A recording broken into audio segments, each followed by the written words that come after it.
Check the mic and make sure it sound right, boys.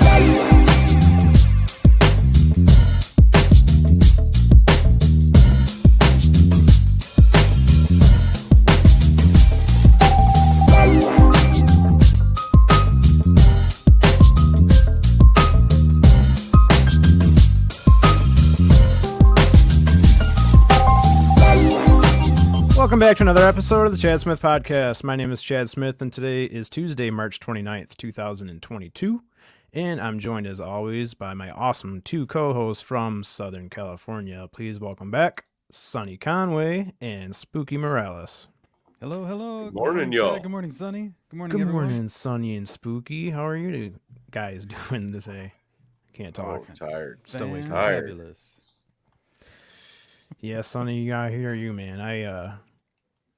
I had to come home and let me tell you what happened at work last night. So I get on Amazon and I order my Bang Energies because they're a lot cheaper on Amazon. They're under $2, where normally you'd pay like 2 for $5 or whatever in a gas station. So I order a case on Amazon, all excited, get up, packing my bag to go to work. Got me 2 freezing cold Bang Energies, start the day. So I get there and I'm drinking one and get through it, and I get like a couple hours into my shift and I'm starting to get like a caffeine headache. I'm like, well, this is strange. Bang Energy's got 300 milligrams of caffeine in it. I should be zooming. What's up, Jake Smith? Good morning, Jake. So I crack open my second one about halfway through my shift. Start drinking that one. I look on the can. It says caffeine free on it. Oh, boy. What's the purpose of that? Right, I'm dude. not Drink a caffeine-free energy drink. Caffeine free energy drink. I'm like, what the hell is this? Who would even make that? Like, who brings that to the idea table? That was I got the an same idea. guy that made that O'Doul's Yeah. beer. That's alcoholic. That's alcohol Yep. free beer, I should say, not alcoholics beer. The other comparison I was making is like if I went to the gas station and they had petroleum free gas. Like, what in the what is going on with my life right Why now? this gas with no low, even lower and newer and lower octane? What's up, Joe? That's how they're selling that gas now. Yeah, man. Put some water in it. All right, let's see who we got in the chat. My Flock was in here first at 9:40 in the morning. Good morning, My Flop. Dang. My Flock. I said My Flop. Art and Paranormal, good to see you. As always, we got Andy Gambino in the house. Good morning, man. Thin Lizzie Borden. Good morning, Bree. Hey, cool cats and kittens. Melissa Nicole. Good morning. Good to see you. Coral, always good to see you.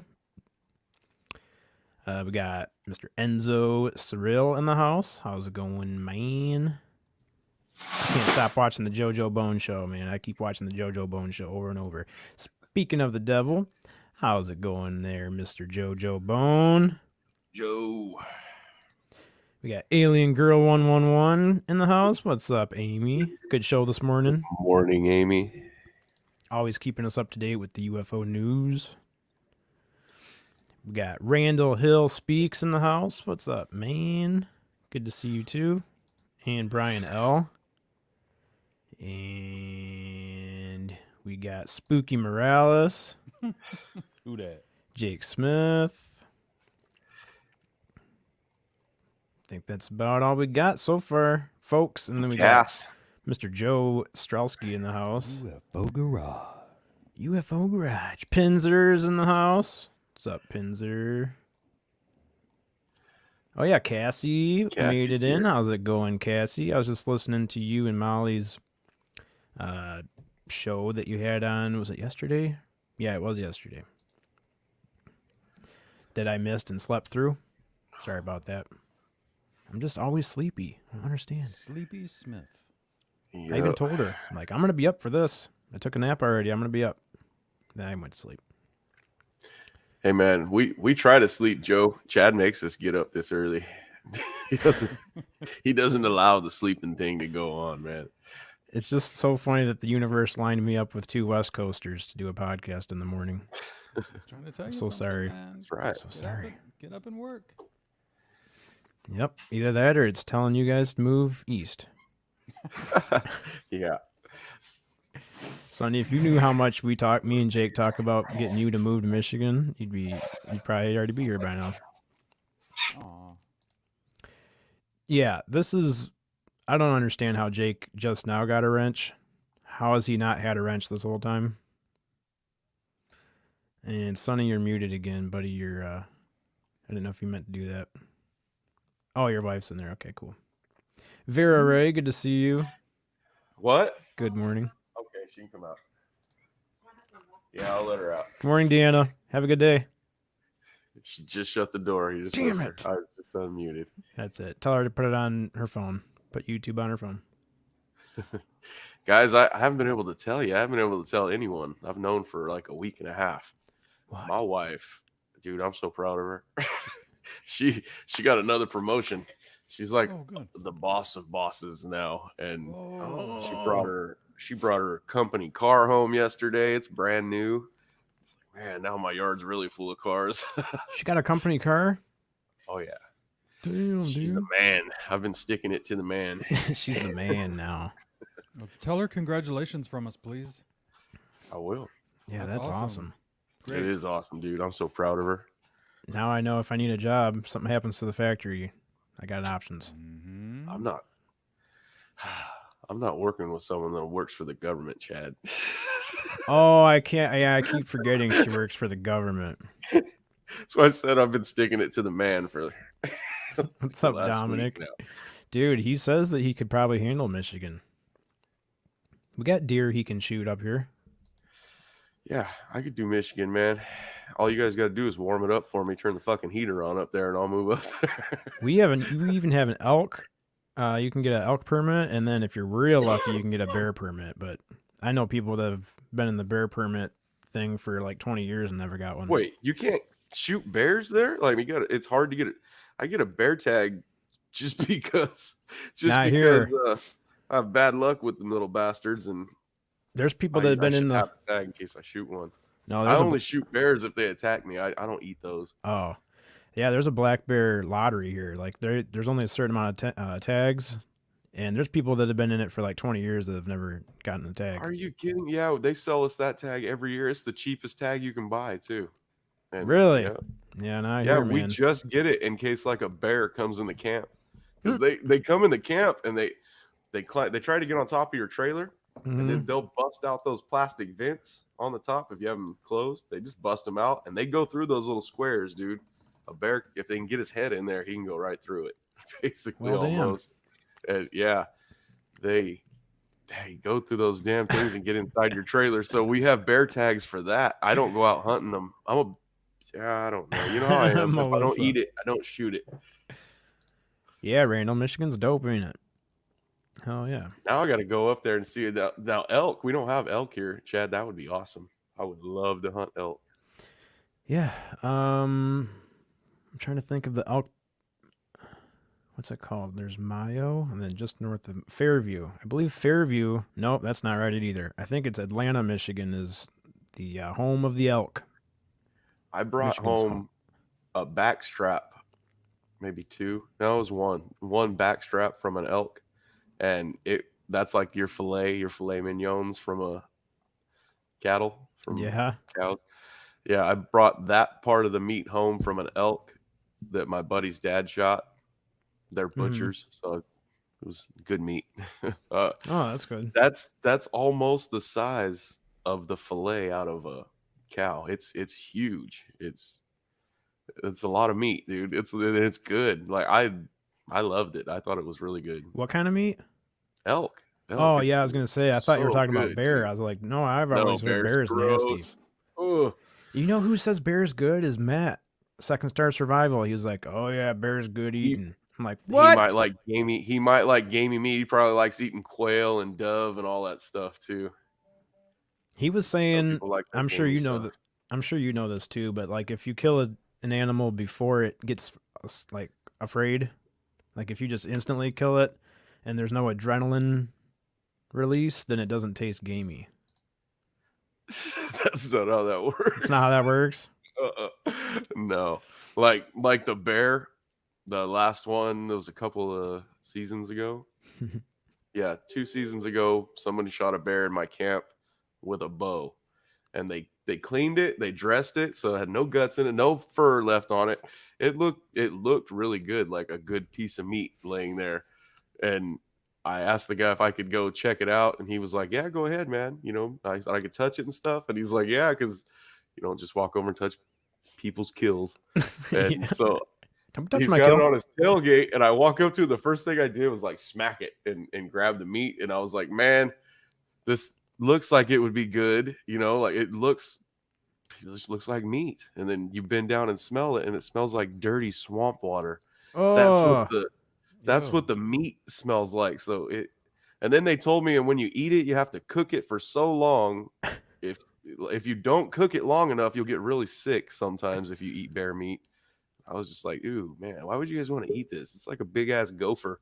This is what it smelled like, dude. It just stunk. hey, I gotta introduce somebody real quick who just popped into our Sure did. backstage here, guys. Our guest for today, his name is Preston Beckett, and he's the founder of the Disclosure Gang, who supports the efforts to expedite the disclosure of the UFO and UAP/ET phenomenon. So for the first time, please welcome Preston Beckett. How's it going, man? Hey, Hey, good can you morning, hear me? Preston. We can hear Hey, you. yeah, sorry, I had a little trouble getting the whole StreamYard thing going. So, Oh, I'm sorry about first time that. I've ever done that. So, yeah, but I finally figured it out and got it together here. So, Okay. Yeah, sorry about that. If I would have known it was your first time, I would have had a little test run done or something.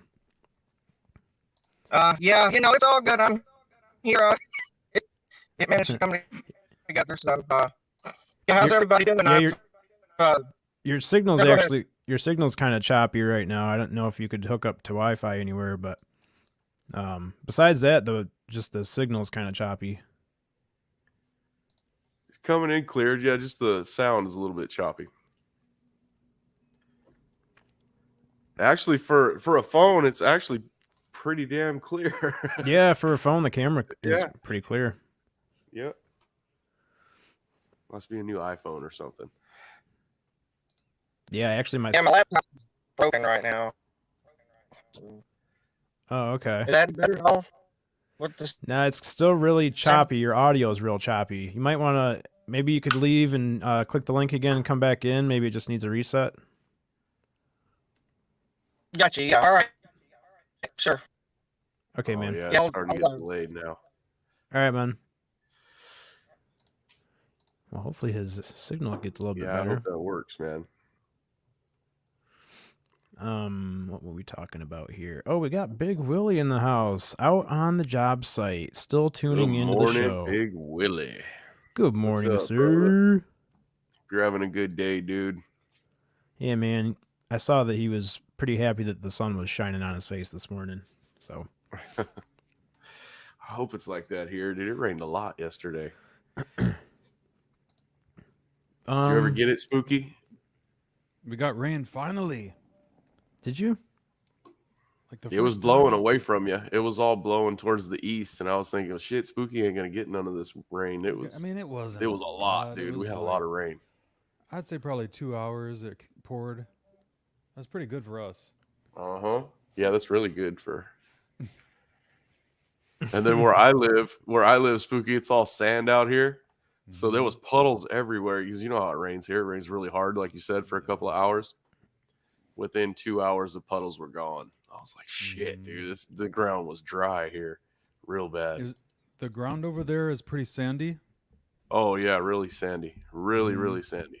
Like if you try to drive from the front of my property to the back of my property, it's like driving in the dunes. You'll get stuck if you don't have 4-wheel drive. Oh wow. It's that sandy. It's like the desert, just like the desert, dude.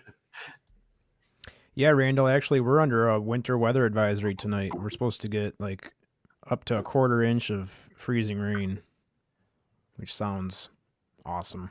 Can't wait for that. Nothing like working midnights and driving in a bunch of hail and sleet. Perfect. Bunch with of your sleuths. decaffeinated energy drink. Oh shit, man! What is Oh, up with that? yeah, Still, and to I add still to can't it, get over that. man, we are on like a layoff right now, so half the plant's laid off, and the other half of us Oh, don't have a no. whole lot to do. So when I got in last night, they had me just washing totes, which is basically just running a giant pizza oven that you put like plastic totes in, and it just washes them. It's very, very, very boring. So I had no caffeine and not a whole lot to do, and yeah, it's pretty bad. And the rest of the week's pretty much looking the same. When they Except put tonight. you on layoffs, I'm does just- that mean America has enough bolts? Yeah, there's too many bolts right now out there. Well, you know what that means. Time to take some to scrap. Oh! I didn't hear So you say much that. money for those little bolts, Mhm. dude. So much money for scrap when you guys take that. Dude, I can't believe how much engine bolts cost. Like, if you were to just go buy some of the bolts, like if you needed a whole set of engine bolts that I make for like the F-350, they're expensive. I didn't realize how much they cost. For the head bolts for this 8.1 out here, it cost me right around $150. And you can only use them once. You know how they are when they Yeah. stretch. Yeah, you can only use a head bolt once. You got to throw them away when you take them off. $150, dude. It's fucking ridiculous. I wish I could show you how many of them I throw away a night just checking them. The gaskets and bolts for that truck just to put it back together on one side was like $500. Well, I had to buy all the gaskets, but yeah, it was expensive. Jeez, that's crazy. Cause yeah, just like when I pull a bolt out of the machine and I have to check the specifications on it and everything and measure it and put it through the acid test and stuff. I mean, I have to do that a bunch of times a night, and those all go into the scrap can because I can't use them after that. So I'm just throwing bolts away all the time. You just put that scrap can right in the back of your truck. I can do that. I'll give it to you for a discount.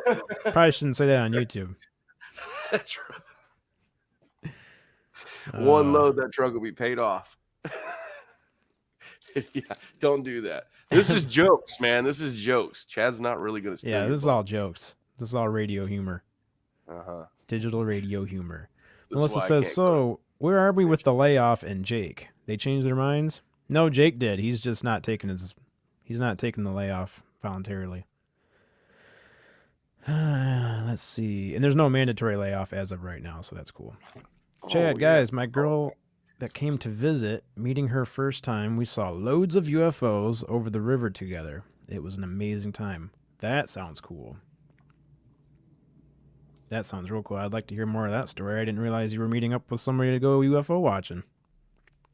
I think it Man, was Chad, American Friend. I didn't think about it, but he had a hard time getting in here the first time. Yeah. He might have forgot how to get back in. On the phone, it's a little difficult. You got to go click them 3 buttons. Choose. Let me check. I'm communicating with him through Twitter, so let me see if he texted me. Nope. He might just be having a real bad internet day. And he said his laptop's broke. He's had a day like I've had so far. Oh, that's why he was in the car, huh? I was thinking, dude, I hope he's not driving. Laptop's broke. Phone doesn't get good signal. He's probably just like, I'm going back to bed. Oh, Bring that's Coral on here. She can tell us about her UFO watching. Yeah, Coral, you might have to. Yeah, Coral, you Our might have guest to be. can't get back on. Yep. What's that called where you're on, you're next up on the stage? What do you call that? Next in line. Kinda. You're on standby or you're on, I can't remember what Chad, it's you need called. more coffee, man. All right. Hey, Chad, how you like that new mic? It sure sounds buttery. I'm glad you like it. I really like it too. When I listen back to myself now, I actually sound the way I thought I was sounding the whole time. The way the sound you were going for? Yep. All right. Oh, Enzo says, I ain't mad that Chad got a new mic, but I'm kind of mad that Jake's mic's better than mine now. Jake's mic that never gets used is better than yours. Yeah. It's all right, Jake. I tried to give it away to Molly. Yeah. I like walking in here and seeing it now. I'm like, oh yeah, that's Jake's. That's my co-partner there. Did I just see a name? Yep, Bigfoot Michigan Rob. What's going on, man? Good morning. He's taking his truck to the body shop. And I be listening in, dudes. Well, I'm glad you are, man. Big Willie says, one thing I'll send you a story to share. Please, man. It'd be great. Yeah, we haven't. Big Willie hasn't came on with us in a long time, dude. I don't think he likes us anymore. I was thinking that the other day. I'm like, sure. I wonder if Big Willie's mad at me. I was trying to think back if I did something wrong or if I ignored one of his shows or something. I told him hi the other day, and he just messaged back, "Fuck you," and I was like, "What?" And he goes, "Oh, I thought you were Chad. I'm sorry." That's well, that explains a lot. Yeah, I don't know. I'm he must sorry. Be mad at you. Maybe it is just you he's mad at. It's because when we met up, we didn't hug. He still won't get over that. He's Are you kidding me? You didn't hug that dude? I'd still be hugging him if I got to see him. I don't think we did hug. I wouldn't have never let go, Willie. That's probably why he's upset. We forgot the hug. This mic is a Audio Technica, right? It doesn't sound right when I said it. All we can see is China on the back. It just says China. It's not Audio Technica. God, I need more coffee. Good one, Sonny. How much do you have to spend on a microphone to remember the name of it? It's Electro Voice. China. Made in yeah. China. Electric Voice from, where'd you get it? Banggood? Banggood.com? Oh my God. Wish? Yeah, this is the wish.com version. Yep.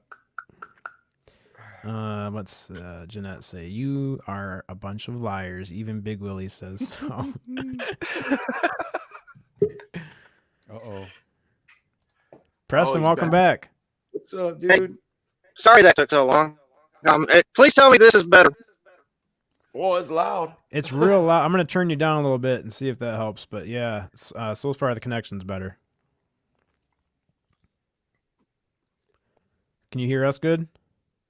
Yeah, I can hear you good. All right, cool.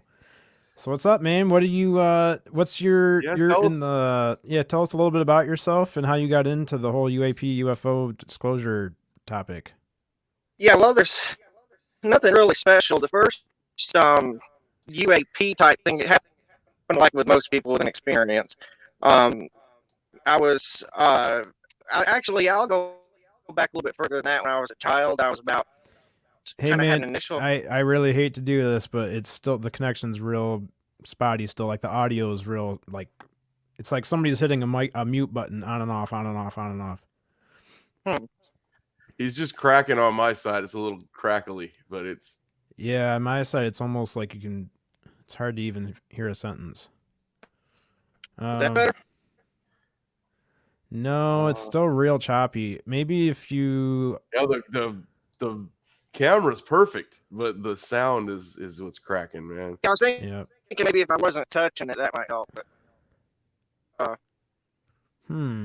Somebody before said that if you got off of here and then put your phone in airplane mode and then took it out of airplane mode and came back. Oh yeah, that's if you don't have a signal. I'm pretty sure he's got a signal. His camera. See, that's the thing is you do have a signal. It might be he needs headphones and a mic. Do you have headphones you can plug into your phone? That has. Yeah, I got. Oh, that might be it. That might be it, actually. That would work. If you have headphones with a little mic on them, you use to talk to people with, like you're making a phone call, that would work. Exit out. Oh, now we lost his voice. The headphones. So. Yeah, man. Yeah, I've usually had a pretty good signal in this area, so I don't know what the signal will be. But yeah, let me get some headphones and see if that helps. Okay, man. Yeah, Sorry about that. It's the signal. I'm not thinking it is either, but no, it's just the headphones. Yeah, let's try a different audio connection. Yeah, all right, I'll be right back. Okay, bud. I think. All right, sounds good. Okay, I'll set him in the back, and I'll bring him back in when he grabs his headphones, Chad.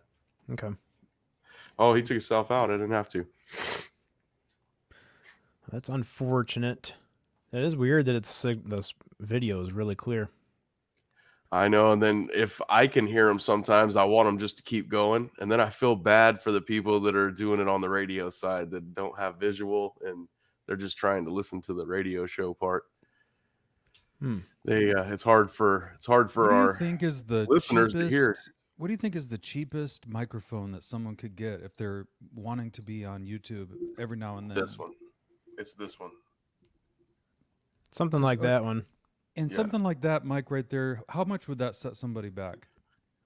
These are $49 on Amazon, and they're always on sale for less than than 35% off. You can sound so it's like really $35, $34 for this microphone.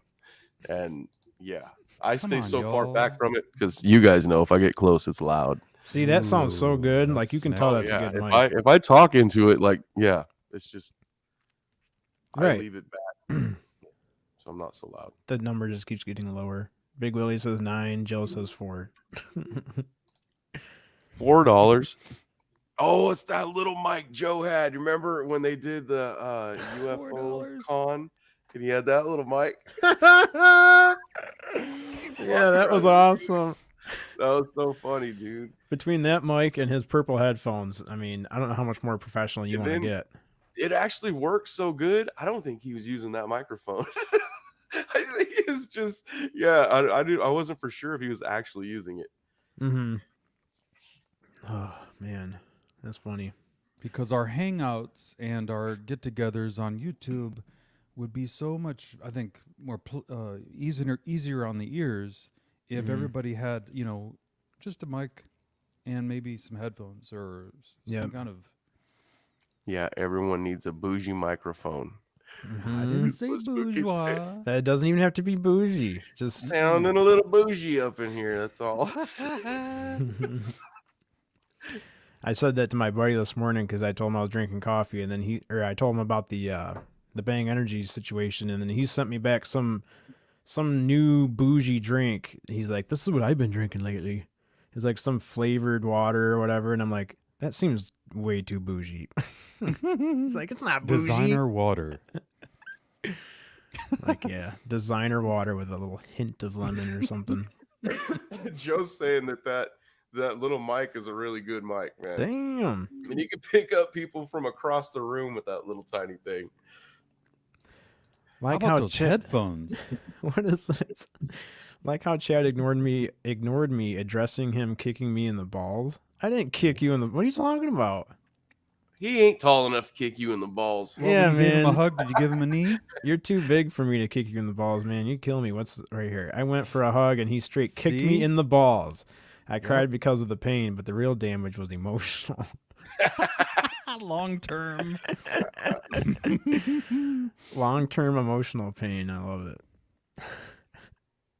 Joe says, I can pick people up across the room. Mm-hmm. On that little mic. That's so funny. Oh, man. Lindsay says, guys, Amazon has a great mic for around $70. Great at cutting out background noises, too. Yeah, that's half the battle, is just cutting out the echo of the room. I think that has something to do with the computer. That's how come I can use no headphones and wire the system in, hardwired for speakers. Jake, you've got 2 microphones and you're still laying in bed. You got an expensive Shure microphone over here, and then you got a nice one over there. Mic right here. And you better get out of bed. Hey, Preston, how's it going, man? Hey, how's this? Didn't work. It's still choppy. I don't know what it is, man. How about that echo thing that Andy was saying? I was messing with that too. Yeah, we'll figure it out. Try it now, Preston. Just say like testing 1 2 2 or 3. You see what Andy says? Testing 1 2 3. Testing 1 2 2. Well, that's better. That's better. That's not better. Bad. It's not bad, That's man. Good, dude.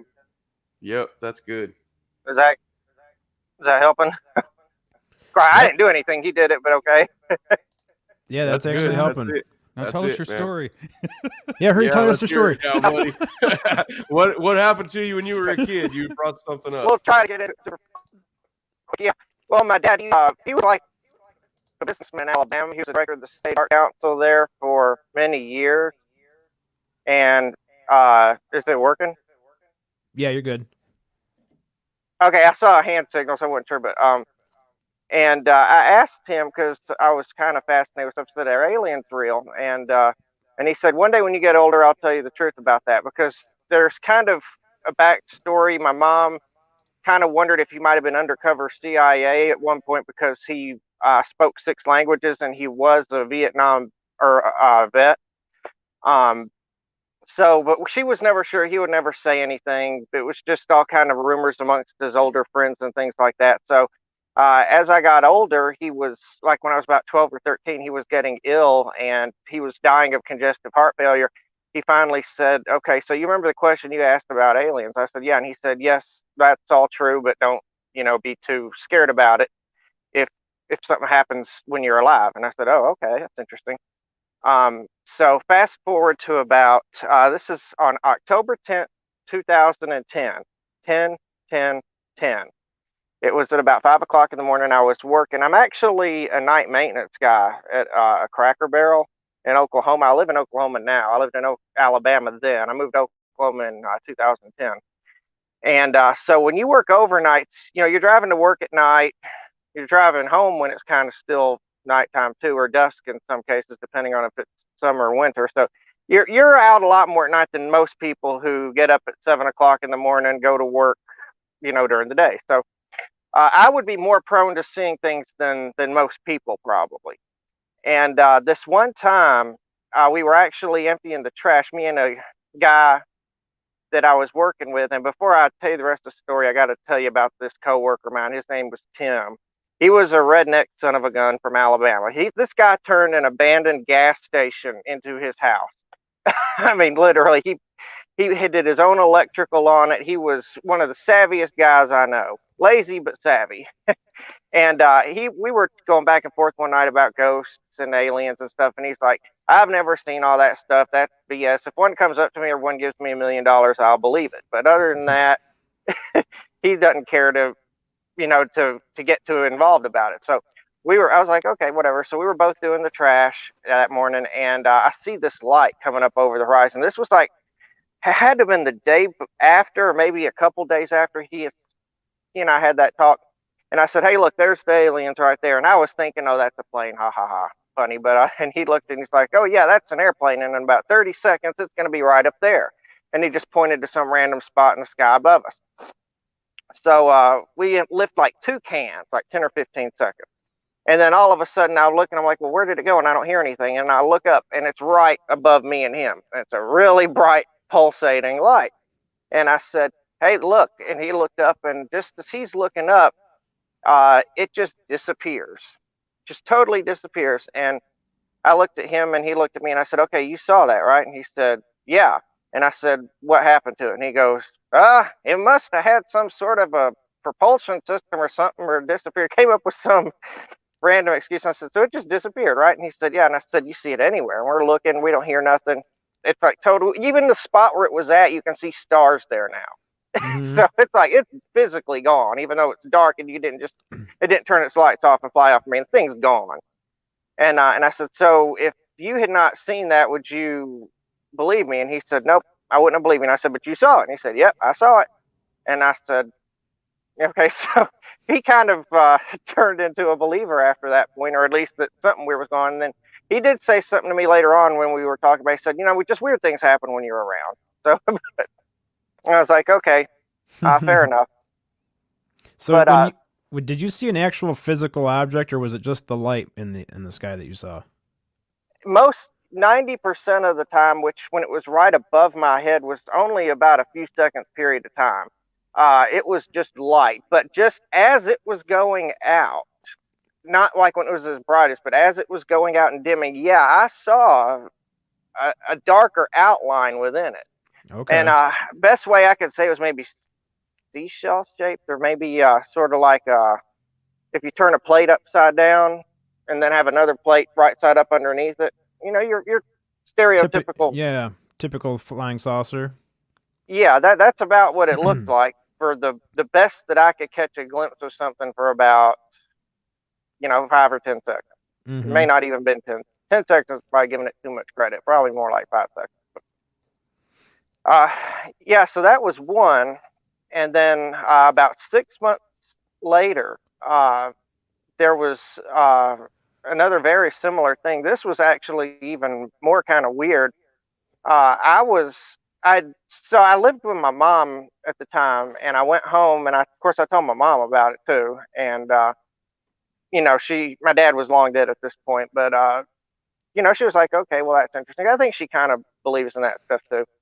But this is another night similar to that when I was supposed to go to work at 11 o'clock that night. This was about 8 or 9. I was still asleep. It was evening. Wasn't quite totally dark yet, but it was just about dark. She was running to the store to get some things before I had to go to work that night. And she said on her way back, now I was asleep at this time, but she said that she saw something like that right over our apartment, another really bright light. The explanation that she gave me was very similar to what I saw. The only difference was hers may have sounded like it lasted a little longer, maybe more like 30 seconds. And hers, she said it was actually floating. She saw it go down about, I don't know, maybe a couple 100 feet, and then maybe up maybe a couple 100 feet from the way she described it. Like I say, I didn't see this one, but she said, and then it did like exactly how I described it. It disappeared right above the apartment almost, or above the apartment complex I lived in at the time. Okay, so about 2 hours later, 3 hours later, there's a storm coming, a bad thunderstorm, and it's got like tornado warnings on it and everything. And the sirens start going on at our apartment. So, she's watching the TV saying, Zach, they're saying it's headed right towards Albertville. And I was like, well, okay. So I start grabbing some things like a mattress, whatever, to get into the bathroom real quick. Cause I mean, it's coming fast and you can hear it. And the power went out right before the tornado hit. And this thing was like an EF4. It destroyed the whole neighborhood around us. But damn. So I went out and she said, oh God, the dog's still out in the backyard. And I was like, well, crap. So I went out real quick and she said, no, forget it. Just get in the bathroom. We don't have time because you could hear it coming at this point. And I said, no, I love that dog. I'm going to go out and get the dog. So I said, if it takes the dog, it's taking me. So I went out there. Yeah, I grabbed this leash real quick. You can hear stuff crashing in the distance. I mean, you can hear roaring, you can hear stuff crashing in what seemed at that time like almost every direction, but especially just behind me at an angle.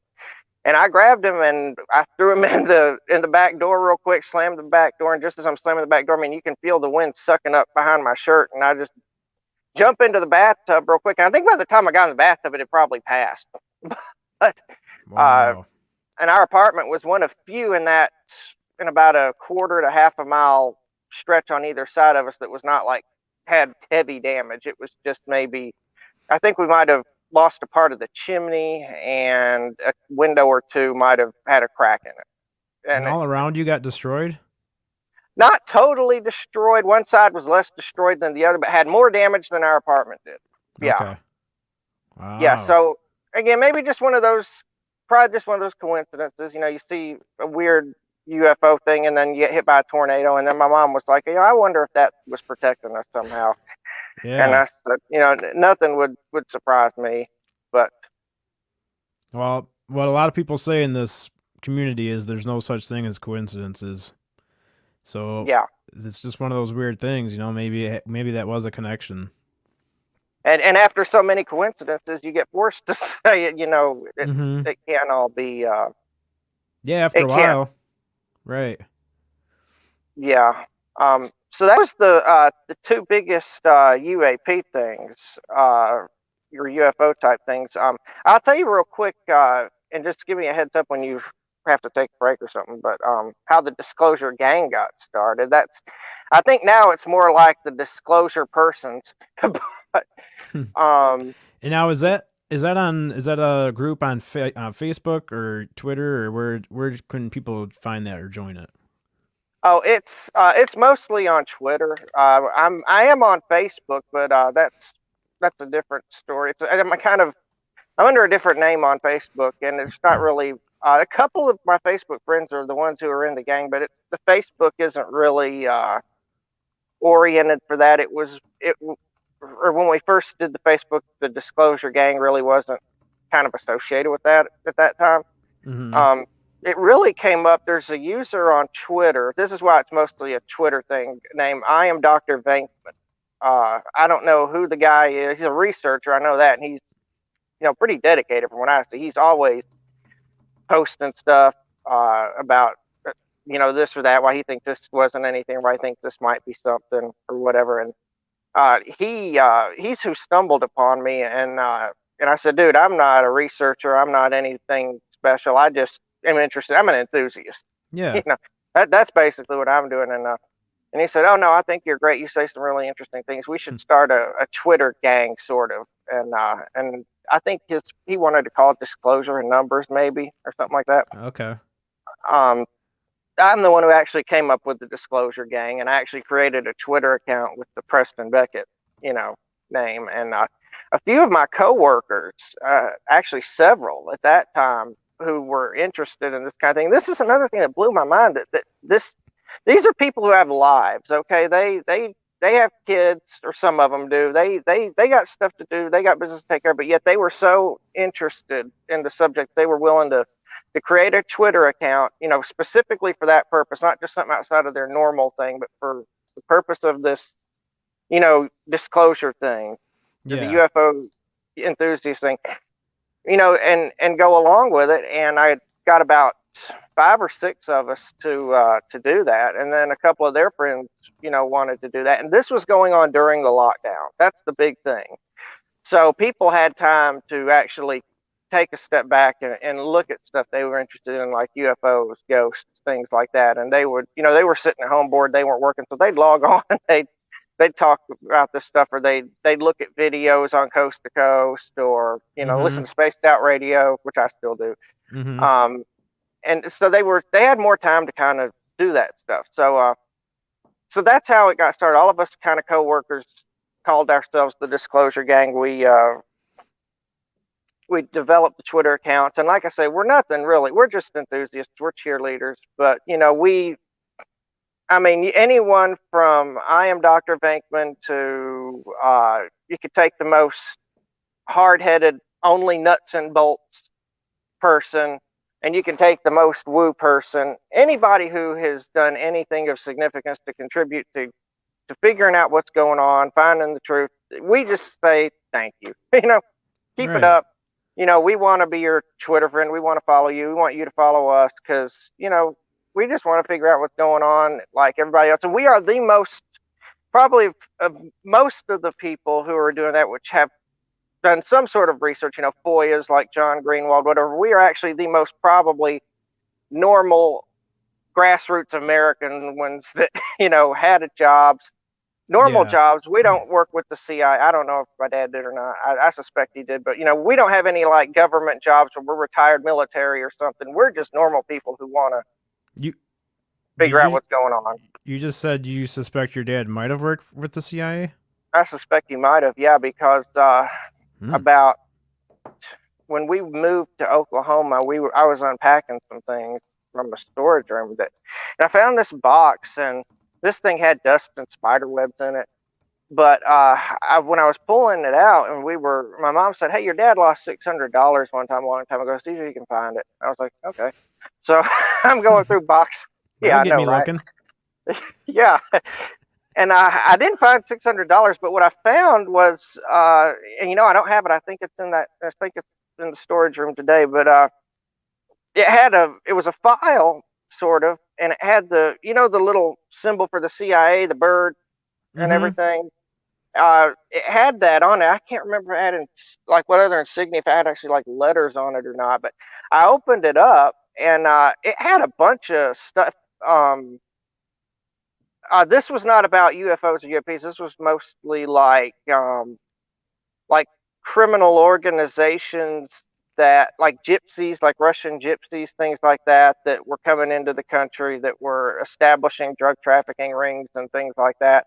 And it had a bunch of, I guess, for what lack of a better term, what I would call codes, letters, symbols and stuff. And then there'd be long parts where some of it was blacked out or yellowed out and things like that. And then it would have RE, my dad's name on it. So I don't know that. I don't know why that would have been in there. Yeah. Unless he was doing some sort. If he was, it wasn't involved with anything, paranormal. It was more like, crime type stuff. I do Right. know my mom said he ousted a band of Russian gypsies who were coming into the country, and they were doing something. The police had caught them, and they were speaking to the police in one language, and then they would sort of have an interpreter for that, and then they'd start in another language, and the interpreter said, no, they're speaking this language. So then they'd send an interpreter in and start talking in that language, and then they'd start speaking in another language. So then they'd say, well, no, we got to find somebody else. They're speaking another language, and the police were like getting frustrated. One of them finally said, hey, call Zach. He speaks all those languages. And then so my dad went in and starts talking to him, and then they would change languages on him. He's like, yeah, they're changing languages. So he went in and he said, okay, so do you want to talk in Russian? We'll talk in Russian now. Whoa. And That's cool. so I suspect he had involved in some sort of something like that. But for the usual part, the non-secretive part, he was the director of the State Arts Council for Alabama. So The state what council? the director of the State Arts and Humanities in Okay. Alabama. It was in the late 70s, early 80s for several Interesting. years. Yeah, so that would make me wonder what he was doing with some CIA documentation and stuff. Maybe he was into some Right. darker files.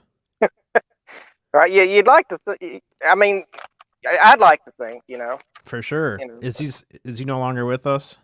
No, he died in '98. Actually, he had congestive okay. heart failure. That's why when I'd asked him that question when I was about the aliens, when I was like, I don't remember how old I was. I might have been 9. I said 7 or 8. I might have been 9. Mhm. This was a few years later, and he had remembered that I asked him that, and this was, yeah, he must have died, and not know. We didn't know he was about. I mean, we knew he was overall sick and dying, but we didn't know he was that close to death when he told me that. Yeah. It was about a week before he died when he told me, yeah, they're real, and just if anything, he didn't say it would. He just said, if anything happens in your lifetime, just don't fear it. So, Whoa. That's Um, crazy, man. that's about all I got out of him. Of course, So he So, knew of course- something. yeah. He thought he knew something.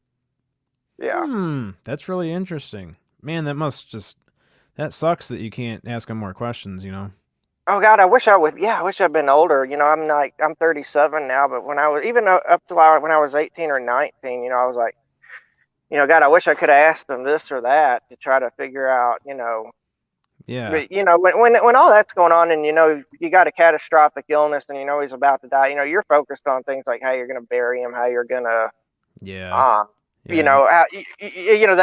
figuring out the story about the aliens is kind of the last thing that. Last priority. Yeah, but boy, yeah. When I look back and I get older, the things that I would have asked. Yeah, I would imagine just doing normal daily things like mowing your grass or something. All of a sudden, a thought probably pops into your head, like, "Oh, I could have asked him that. Could ask him this question." Every day, man. Yeah, Every day. man. Yeah. That's unfortunate. That's kind of cool though that you've got those stories, at least those, and then you can say that he knew something, and you're still on the search for the same thing. Yeah, and the things that I've seen to him, and also the experiences that the people that the other kind of disclosure gang members, quote unquote, and that's really all. We're just gang is and this is another thing. I've had people who have been scared to join us because just the term the gang in it, and I'm like, people, it's a figure of speech, I don't want to It's be like, affiliated.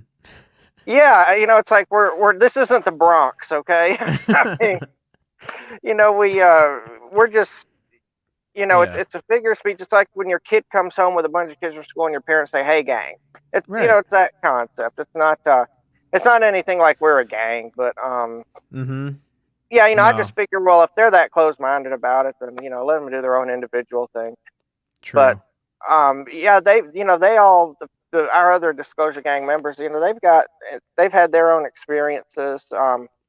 We've got, and you got to keep in mind, this was during the lockdown when they were really involved with this. Now they're, like I say, they're back to work. They're kind of doing their own thing. So they probably don't have as much time to hop on Twitter and, goof off or get involved in conversations. I try to keep doing it. I try to do at least a little bit, and I'm going to try to more, especially after being on this show and whatnot. But, Mm-hmm.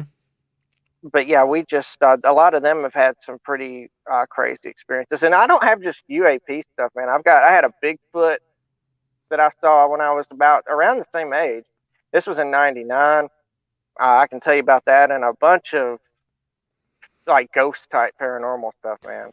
So the Bigfoot sighting was in '99, and you said the UAP stuff was like 2010. Yeah, when I saw it, yeah, it was in 2010. Okay. 10, 10, 10. Now, the one 6 months later when the tornado hit, that would have been April 27th, 2011. And I don't know if people are familiar with meteorology, but go up and look that day up. That's one of the most famous days in tornado history in the country. It was like next to the outbreak of '79, the April 27th outbreak in Alabama. So, Damn. but yeah, the Bigfoot one, it was in '99, and I always try to, when I have these experiences, I tend to remember something else, like the tornado outbreak with the UAP thing. With the Bigfoot thing, it was the day that, I don't know if you guys, this is going back a long time. Anybody remember the golfer Payne Stewart that got killed in an airplane crash? Well, that was one big news thing that was going on that day. It was the day golfer Payne Stewart got killed in an airplane crash. It was October 25th, '99, and I was 14. I must have been 14 then. I thought I was 13, but I must have been 14 if you do the, okay, 98. So, yeah.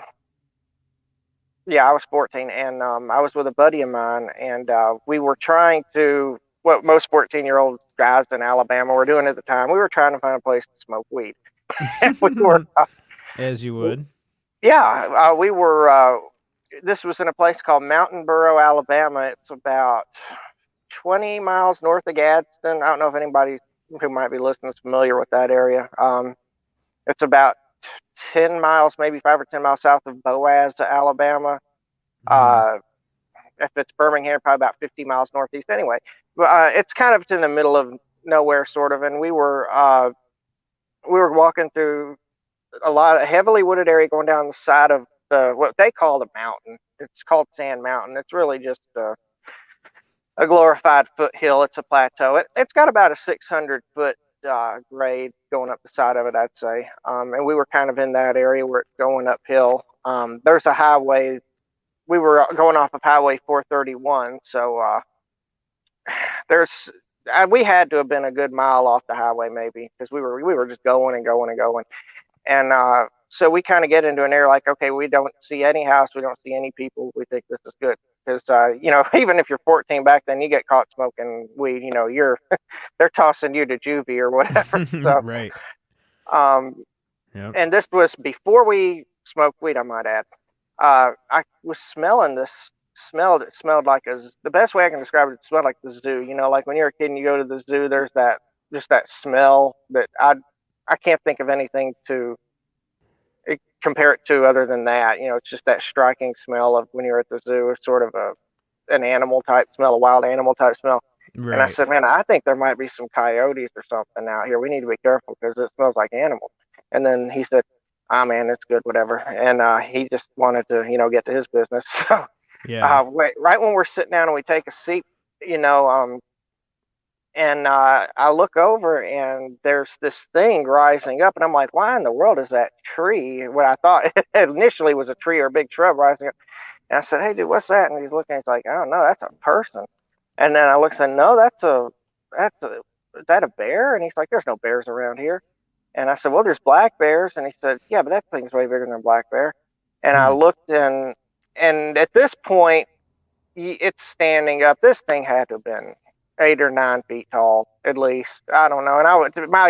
And that's an adult guess now at my age. But then I'm having no clue, thinking, oh, this thing's got to be 8 or 9 feet tall. That's just as I've gotten older, I've come up with that. Yeah. But it was huge. The thing looked right at us. It had to have been maybe, I guess, 200 feet away, maybe 300 feet away. Was his face noticeably different than a bear, or was there a little bit of a distinction? It was a human. The face that I can best describe is more human than animal. It had hair on it, hair that kind of started right below like the usual male beard kind of starts right here. The hair started further up. Wasn't very thick. It was kind of a light, dusty brown on its face. Kind of got darker as it got into the chin area. So it didn't have one uniform color all over its body. It had, different shades of. Some of it was as light as a kind of a like the dusty burnt orange red. Other was almost jet black, but not quite. But yeah, just a general. It was flowing, but it wasn't the same uniform color all over. Mm-hmm. It seemed like it was thicker. Like with with humans, so your chest hair, your back hair can be thicker if you don't shave your back. It was thicker on those areas on it, but it was not as thick on the arms or on the face. Hardly nothing around the eyes, except a pretty, now that I think about it, a pretty awesome unibrow. But I bet. and it just looked right at us, and we looked right at it, and it just turned around, and it went walking in the opposite direction, and we slowly got up and we went walking at the other direction. We looked back 2 or 3 times and looked at it. It went back 2 or 3 times and looked at us. And after, we got far enough, we're gradually picking up the pace. And we're like, dude, what the F was that? And he said, I don't know, man. We're getting the fuck out of here. And I said, I think that was a Bigfoot. And he's like, oh, he said those animals that aren't real or not, I can't remember what he called them, monster. He said, those monsters that aren't real. And I said, yeah, I think that was one of them. And he said, dude, I don't know, but we're getting out of here. And, I told my sister about that one, which she liked to watch Bigfoot shows and stuff. And she's like, oh, well, we didn't have camera phones at this time, so it's not like we could grab our phone and take a picture. And she's like, oh, I wish y'all could have gotten a picture of it somehow, or I wish y'all could have, I wish there was a way, so it would be like we would have had to walk into the woods with a camera, a disposable camera or something to take pictures of it. Well, like everyone says too, like that's not on your mind at all. When you're seeing something like that, you're all focused on self-preservation, what the next move is going to be, and like just taking in the image, just trying to like store it as a memory. You're not thinking, oh, I should grab my camera and show people on Facebook. Exactly, and and I don't even think there was Facebook at the time, but yeah, it's like the whole thing lasted, I don't even think 30 seconds. But, it's like the first 10 seconds is registering it. It's just like, what am I looking at? The second 10 seconds is, okay, is there's some sort of a primal instinct that kicks in. I don't want to say, I don't want to say danger, because I never felt threatened. I never felt in danger. Probably because it wasn't being aggressive. I'm sure if it had come right towards us, we would have felt like we were in danger. But no, it's just it looked at us and turned around. We looked, by the time we could figure out what was going on, we turned around, and maybe the last 5 or 10 seconds as we're turning around, looking back, their fear kicked in at that point. Like, okay, is it going to follow us? What's it going to do? It just went on its business, and we went on ours. And I think he might have told a few people after that, and I might have told a few people after that. Everybody's just like, oh, well, interesting. Nobody called us crazy whack or anything, or a few people said, are you sure you hadn't already smoked weed at this point? And we're like, no, we were pretty sure that was before we did. So everyone always blames the weed, even though it's not a psychotic or what do you call those? Psychosomatic drug? Yeah, psychotic something. Yeah.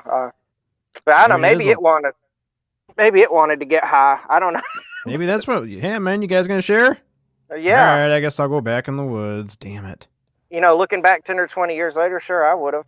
Just let me take now that there's phones, I would have said, let me take a picture on my phone so I can show everybody. But now that would be a story. What'd you do today? Well, I smoked weed with Bigfoot. Yeah, man, I got the proof right here. Fight me on it, guys. Yeah, really. Token with a BF. Hell, yeah. Token with Sasquatch. I do. See, that's the thing, Brassel. Alex said right here, I smoke a gram of dabs a day, 90% THC, and still don't see shit. Yeah, that's the thing, is people always want to blame, like, were you high at the time? Were you smoking marijuana? And it's like, well, who cares? I mean, that's not going to change my perception on if something's 9-10 feet tall or if it's a black bear. Nah, and when they talk like that about seeing stuff if you're high or something, that's for people who aren't used to it. I mean, if you're used to it, you're not hallucinating. Just like drinking coffee. Right. Yeah. Yeah, I mean, if it had been somebody never done it before and was, already had some sort of a background of seeing things, I might be open to that idea. But nah. No, yeah, this was real. So and I saw it. So that's the only thing to like that I have seen. There was one time about many years. This was actually kind of recently, about 5 years ago. I might have thought I saw one in Oklahoma when we were on the highway driving back from, I don't even remember where we were driving back from now. I think Solomon Springs, Arkansas. But we might have seen one out in eastern Oklahoma. I was just looking out the window of the car and I thought I saw something between some trees. But, that's not like I told the driver to pull over. At this point, I could have taken a picture, though, if it was. But I wasn't even sure enough what I was looking at. So it was like, oh, is that a Bigfoot? Then Well, that's we're a cool, quarter man. mile down the road, and we're not about to turn around and look and see. But if it was me driving, I might have. But I wasn't expecting you to have a Bigfoot story. That's awesome. I've had a lot of interesting things. Now, the UAP story that I told you, those two, that was the only UAP type stuff. UFO. I'm still trying. I feel weird when I say UAP. I always used to say UFO. I like UFO. We'll just say UFO.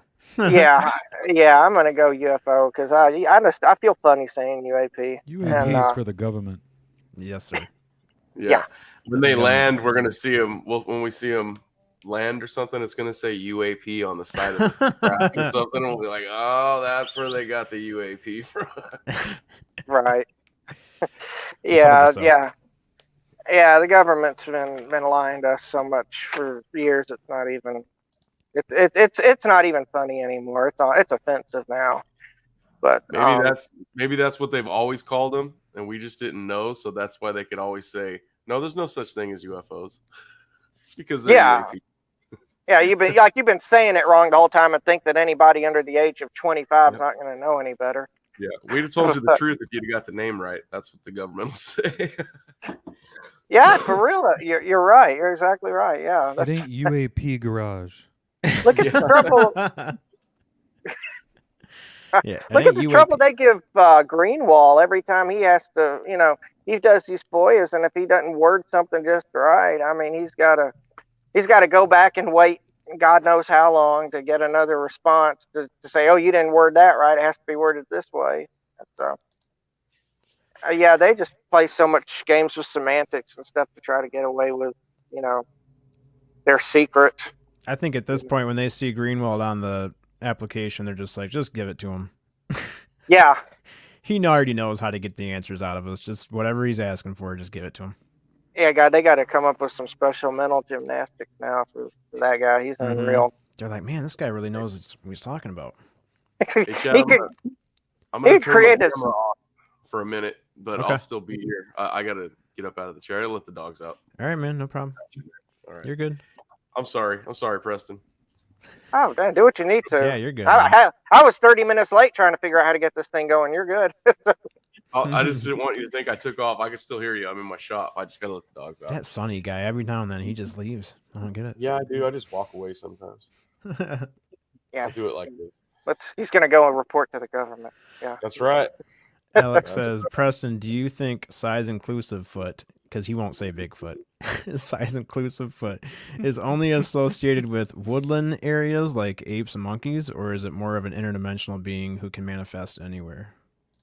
Okay, my personal opinion on that, and I'll explain real quick how I get to that. I think it's the second. I think it's the interdimensional thing.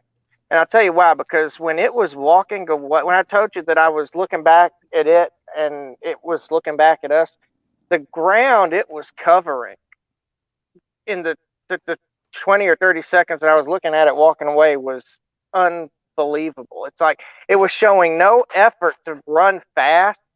But, I mean, me and him would have had to have been running as quick as we can to cover the ground that, probably me and him combined, to cover the ground that this thing was covering in a stride. I mean, it's like almost like it was gliding and had, and I'm not saying literally, I'm just using as an example, like it was on air or right above the ground moving. It was like it did not look like, I mean, it looked like walking, but at the same time it didn't, because it was covering so much ground so fast.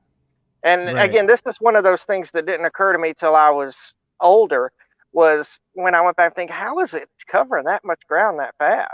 I mean, that thing was, it's almost like it was, now I don't want to say disappearing and reappearing in a spot further down, because it wasn't literally disappearing, it was teleporting. That's the word I was thinking of. It wasn't like it was exactly teleporting, but it might as well have been. That's how much ground it was covering with just not looking like any effort. So my opinion is I'd say it's got to be more on the interdimensional side, because if it looked like it was trying, shoot, it could have been faster than, you know, your fast Usain Bolt or your fastest runners, just looking like it was walking, because it was covering so much ground. So I Preston, think did you have any sense of attempt to try to communicate with you? Like, did you feel anything from the being? possibly. I have to say generally no, but you remember when I said it right when it came up from whatever, you know, that kind of ravine or whatever it was behind.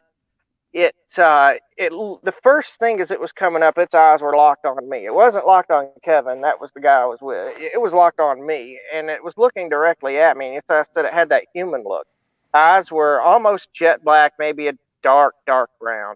And again, it's pretty far away, but you know, it's like if you see someone far away with blue eyes, or it's not far away, but close enough that you can tell eye color at least. You know, you say, okay, I think I have blue. I think I have green eyes. So this was dark eyes. Unless it had dirt in its eyes or something. Like I say, it had a pretty awesome unibrow.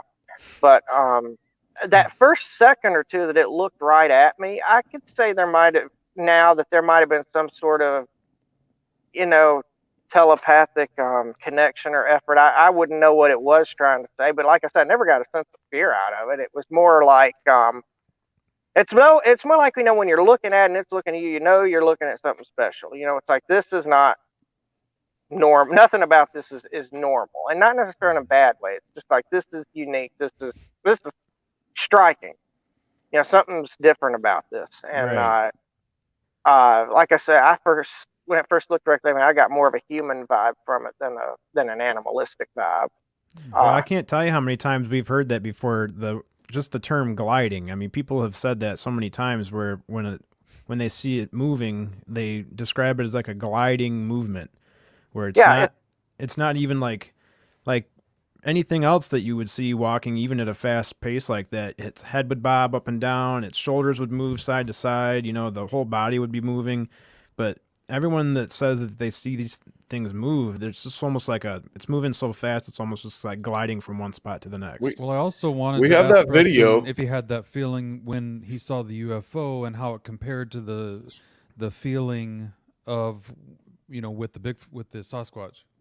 Okay, yeah. Two things about that. When I saw the UFO, I was older, so I was able to. I think more things were kind of kicking in when I saw that than with the Bigfoot. But so I was much younger when I saw the Bigfoot. But with the UFO, it was more of kind of a slow, you know, curious thing that turned into fascination. Then by the time it certainly turned into fascination once it disappeared. And obviously, I already had UFO on my mind when I first saw it initially. When I said, "Hey, there's the aliens right there," joking, thinking it was really an airplane. So I already had a predisposition of UFO on my mind at that point. And then, you know, when you look up a few seconds later, it's right above you, no sound, and disappeared. But the one with the Bigfoot was much more of a. I would say since I was younger, it was more striking because. I don't know for what reason it was. That's a good question, but it seemed like it was more jolting, more striking when I saw the Bigfoot. You know, age might have had something to do with it. The Bigfoot wasn't on my mind when I saw it. And it's just how impressive it was. Just how big it was, how impressive it was. You know, what are you looking at? And a lot of this is occurring to you after, you know, you see it. You know, when it's actually happening, you're just taking it in, you know, like, you know, what's going on. So I'd have to say it wasn't exactly the same feeling as when I saw the UFO, but it was the same feeling with regards to you've seen something special. You've seen something that definitely not normal, that most people, one of those things where you kind of get nervous talking to other people about. Yeah. Oh, yeah. And but the Bigfoot, I got to say that was striking. That was really striking. It's something. It's a feeling that I have not felt since I saw it. Not even when I saw the UFO. If that, you know, kind of answers your question. Yeah, absolutely. So I don't know if you want to get into it. I got several other. Sonny, you know, what were you saying before? You said something about. was gonna tell him that I brought a video from Oh Donnie. yeah. Yeah. We have a video. My cousin used his iPhone to record a video, and he is not a cameraman. He's a hunter. And, so he didn't know what he was doing, but he did it good enough for me. I'm not either, because evidently. where he filmed it at is where we hunt, and there's this cliff out there, and it's pretty straight up and down, and it is so tall, man. He's got a video of this thing going from the bottom of this cliff to the top of it, and it climbs the cliff like this, hand over hand, and then it'll stop and rest and hang on for a while. And he's describing it as sorry. Like, Wow, that sounded good. he's describing it as They're coming to get you, man. he's filming it, and he's saying, I think in the video, whatever it is, it has white on the bottom of its feet or something. He's saying that in the video, and all you can see is this. It's kind of a blur, but you can see this thing climbing. And the reason I wanted to show it is because when I seen it, I know that can't be a black bear. That's all we have here in California where I'm at is black bear, and they don't get very big, man. Standing up, they might get to 6 or 7 feet. I don't think I've ever seen one that big, but I don't know. I've never killed one or seen one that big, but I'm sure they do get that big here. I just have never seen one where we hunt. They're all pretty little. And I brought that to show everyone the size comparison of like I showed that video. And then I also took screenshots because I can't send the video over through the phone. It would be even worse. So I can't send it to the we call him a game warden that's up there. There's only one, and he knows the area like we do. So when he sees that cliff, he knows exactly where it is, and he knows exactly how big it is. And so I take some screenshots, and I have his phone number. We actually talk. I stay friends with that guy. It keeps me from getting in trouble while I'm hunting up there. If I do something wrong, he'll tell me instead of ticket me. But yeah, so I send him these shots, and when he sees the little black spot on the mountain, I ask him, what do you think that is? When I show you that black blur, doesn't it look like it looks like a cave? I told him, but that's actually moving up the mountain. We have a video, separate videos of that going from the top to the bottom. And he said, from the size of what you're showing me, that is a helicopter or a plane shadow flying over the top of that cliff. So that's what I took a picture of, that is what he's saying. And then I'm telling him it was an animal climbing it. So he's, in other words, and then he tells me, until I see the video, I don't know. And I told him the video is not all that good. I go, I just wanted to know like how big you thought that was, because when it gets to the top of this cliff, we can use the trees at the top of the cliff. It's all rock on this mountain. So the pine trees don't actually grow as tall as they do lower out of the soil, up at the top of some of these mountains. So we gave it the benefit of that. And as this thing gets to the top, you can see he's half as tall as the pine trees that are at the top of this cliff, whatever that image is. And so that's why the ranger thinks the pictures of it is a shadow from a plane or a helicopter. So that's how big he thinks it is. It's really not that big. It's whatever it is. It's about 12 feet to 13 feet tall, though. It's big, but it's not the size. That was his size comparison because he hasn't seen the video yet. We've been kicked out of the mountains for the last 2 years, and I haven't been able to show him the video like on the phone. Yeah, that one surprised me. That one surprised me at all. I brought it in because I was convinced that it wasn't a bear, and it was the size that I was kind of trying to show everybody. And everybody was still saying, no, that's a black bear. And I was like, yeah, I didn't argue with too many people, but in my mind, in my heart, I know that that's not a bear. That we don't have bears that big where we live. It's impossible. It's yeah. Well, imagine the one I saw was in Alabama. We don't got grizzlies there. I think there's not really that many black bears. Now, if there are black bears in Alabama, we were in the part of the state that there would be.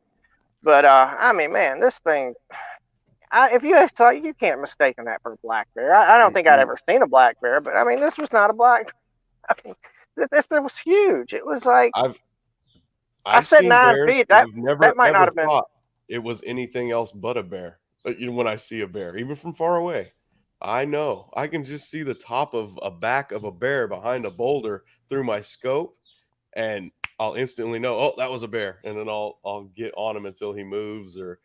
But yeah, I've never mistaken a bear for anything else than a bear. Yeah, yeah, and a bear's not going to move that stealth-like on its bottom legs. I mean, we did have one here that we seen a few years ago. It's all we have is black bear here, but this was a cinnamon colored bear, so that was different to me. But I still knew it was a bear. It's just it was a different color. And yeah, that's cinnamon's something that I'm not used to seeing here, but I knew exactly what it was when I seen it. Oh yeah, you have no doubt when you see it, and that's interesting. Cinnamon, that's an interesting color to describe it, because yeah, I'd say there were some cinnamon shades to the one that I saw. Like I say, it wasn't just one color. I mean, it was uniform, or it wasn't just one uniform color. It was several. It flowed together. It wasn't like half of it red and half of it black. It flowed together real well, but it was different colors. Like the hair on the stomach and the chest was much darker. The hair on the back was much darker. Hair on the arms and the face was much lighter, more of a rusty, almost burnt orange color. Cinnamon, like you described, was a good description. So, but yeah, I'd love to see that video. I was just looking for it. I don't think I have it saved on the computer. I can try. Let me see. Last time I tried to pull it up, guys, it wasn't working. I'm gonna have to find it and re-download the video. You know why it's not working? Computer. It just stopped working on here. I'll try it again. Hold That's on. the government. That's the government. And there's three videos of that on here. And when I play it, all that comes up now is the voice. You can hear my cousin, but you can't see the pictures. No, you can't see the video. So let me try to pull it up again. Now when you go to play it, it's just like, this is the FBI. We have taken your video down. Stop your podcasting. Yeah, we're coming to get you. This is the Men in Black. Yeah, that's all I'm thinking about now, because Spooky's got me watching X-Files. I'm like halfway through season 2 now, and there's all kinds of Men in Black references. I'm like, geez, these guys are relentless. They don't want the truth to get out. Yeah, Preston, I've never seen the X-Files, so I'm just now watching it for the first time. I've seen a few videos vaguely when I was much younger. Mm-hmm. Yeah, when I was much younger, I've seen a few X-Files, but yeah, I couldn't tell you. Yeah, see, this is all that happens, Chad. What in the world? It's corrupted. Look, you can still hear Donnie. Oh, no, you couldn't. The file's corrupted. All you can do is watch. You can hear it at the very beginning. Oh, no. Now I can't hear him. Now it's completely gone. We just heard him though. Yeah, you could hear Donnie say, "I'm not real for sure," and then let me try it again. You sent me that like when we first met, pretty much. Let me go back. I don't know if I can even go back that far in my messenger. Is it just today that there's issues with it? No, it's been doing that the last few months. I've been trying to last 2 months, I guess. I tried to pull it up. After you tried showing us the truth, man, they got in there. I was gonna say, it's just today, yeah. Yeah, I'm just flipping through. Some of the first pictures we showed each other was our knives. I have it. Collection. I have it on my phone, Chad. I'm gonna send it to your messenger right now. We'll do it like that. Okay. Yeah, if it'll send through like that, I can play it. Okay. Yeah, that way he can see it. It's really hard to see, but in I'd say a good 2-3 seconds of the video, you'll see this thing climbing. And when you see it climbing, everyone I show it to, they'll say, you can see it's climbing hand over hand, but I still think it's a bear. And I told them, not if it's got hands. But it's so far away. It's so far away that you can't tell, man. You just can't tell. It looks like a black cave entrance climbing up the side of the mountain is kind of, except for when he's zoomed in and you see it. It's pretty freaky to me, man. And I've never seen a bear do Spider-Man before. So that's what I was going to say. Well, what we said was there's nothing at the bottom of that cliff that's chasing that bear if it's a bear, and that bear has no reason. Why would it climb a cliff like that? It's huge. Let me find this video. Yeah, that's too many. It's burning too many calories for no reason. Like, animals are pretty good at conserving their energy and knowing how much to burn in order to, like, hey, I probably shouldn't continue this hunt because it's not gonna be worth it. I'm not gonna end up with enough calories to make it worth it, and they'll just call off the hunt. So yeah, that thing it's not like there's a whole Gordon's food service at the top of the mountain that he's gonna be able to snack on. Yeah, that's a good point. Yeah, I'm watching it right here. In this one, Chad, I don't think it's zoomed in. You can still see it moving. I'm gonna send you one right now. Spooky. I saw this comment, and before I knew that it was you that sent it, I was like, oh my god, somebody else likes my T-shirt. Shirt is so damn sick. It is nice, isn't it? Yep. Spooky Morales T-shirt. Sure wish I had one of those there, Ben. Coming soon. I like Spooky's background. That's so cool. Oh, thanks, Preston. Hey, man, I wanted to let you know that you probably can't see our chat room, but everybody in the chat thinks you're an amazing guest. You're winning our chat room over, man. I hope so, man. I was like, when we got off to that start, we can't hear you click. I was like, oh, man. No, And Invite another that thing- guy back. Yeah, I know. And when I was in my car the first time because for some reason today they decided to put carpeting in on the apartment next door. So I was like, well, shoot, there was so much noise. And I thought, well, that's going to be real distracting. So I tried to go out into my car and figure that might help with the sound. But then, I don't know, maybe that made it worse when he said the sound was choppy. Maybe the wind was hitting the car or something. I don't know. So then You know what? I can just come in and lock myself in my closet. What made the difference is on your mic settings, I turned on your echo cancellation and your automatic mic volume. And for some reason, it was on manual. And then when it was on manual, it was all freaking out. I just turned it to automatic and it fixed it. Yeah, and a phone probably isn't the most. I was just reading the StreamYard directions, and they say it's better with a laptop or desktop than a phone. So I got to get my laptop fixed, and that would probably be more ideal than a phone. Of course, dude. It decides to break, late last month, and hadn't figured out. I might have to probably just buy a new one. It's got the blue screen of death on it. So. Oh, that's not good. Yeah, man, Yeah. I think you're really good at this so far, and I think it's definitely something you would probably definitely benefit to invest in. Mm-hmm. Agreed. Yeah, but I appreciate it. I'm glad they like me. For sure. So, do you have a YouTube channel that we can link to? Yeah, I've got a YouTube channel. That's funny. I was trying to find my own YouTube channel last night on a search, and I couldn't find it. I couldn't find it either. Yeah. Through an alternate channel, but yeah, I do have a YouTube channel. It's just it's Preston Beckett. Is what it. There was some musician Preston Beckett on there, and but yeah, I couldn't get on it. My sister tried to find it for me on hers. Hers is Jean Beckett, and she couldn't find mine either. So I don't know. It might be one of those things where I'll leave a comment on your, this show is on YouTube, so I'll just leave a comment on there. Maybe you can find it, get to it that way. So. Are you able to do that right now or no? Because I could. Yeah. I really want to be able to send people to your channel because everyone's really liking you, and there's not a whole lot in here. We got 21 in the chat, but probably by the end we'll have 25 or 30, and it'd be nice to be able to link them to your YouTube channel. I'm not quite sure how to do it without turning this off. So if something happens, if something happens, you know where the link's at.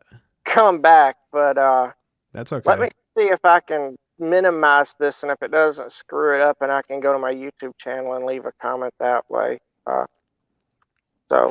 yeah, if I disappear, that's all that happened, and I'll be right back. So. Okay. All right, you get one more pass. Thanks, man. No, you're doing fine. You're good, dude. You're doing great. Little golden nuggets. Yeah. Alrighty.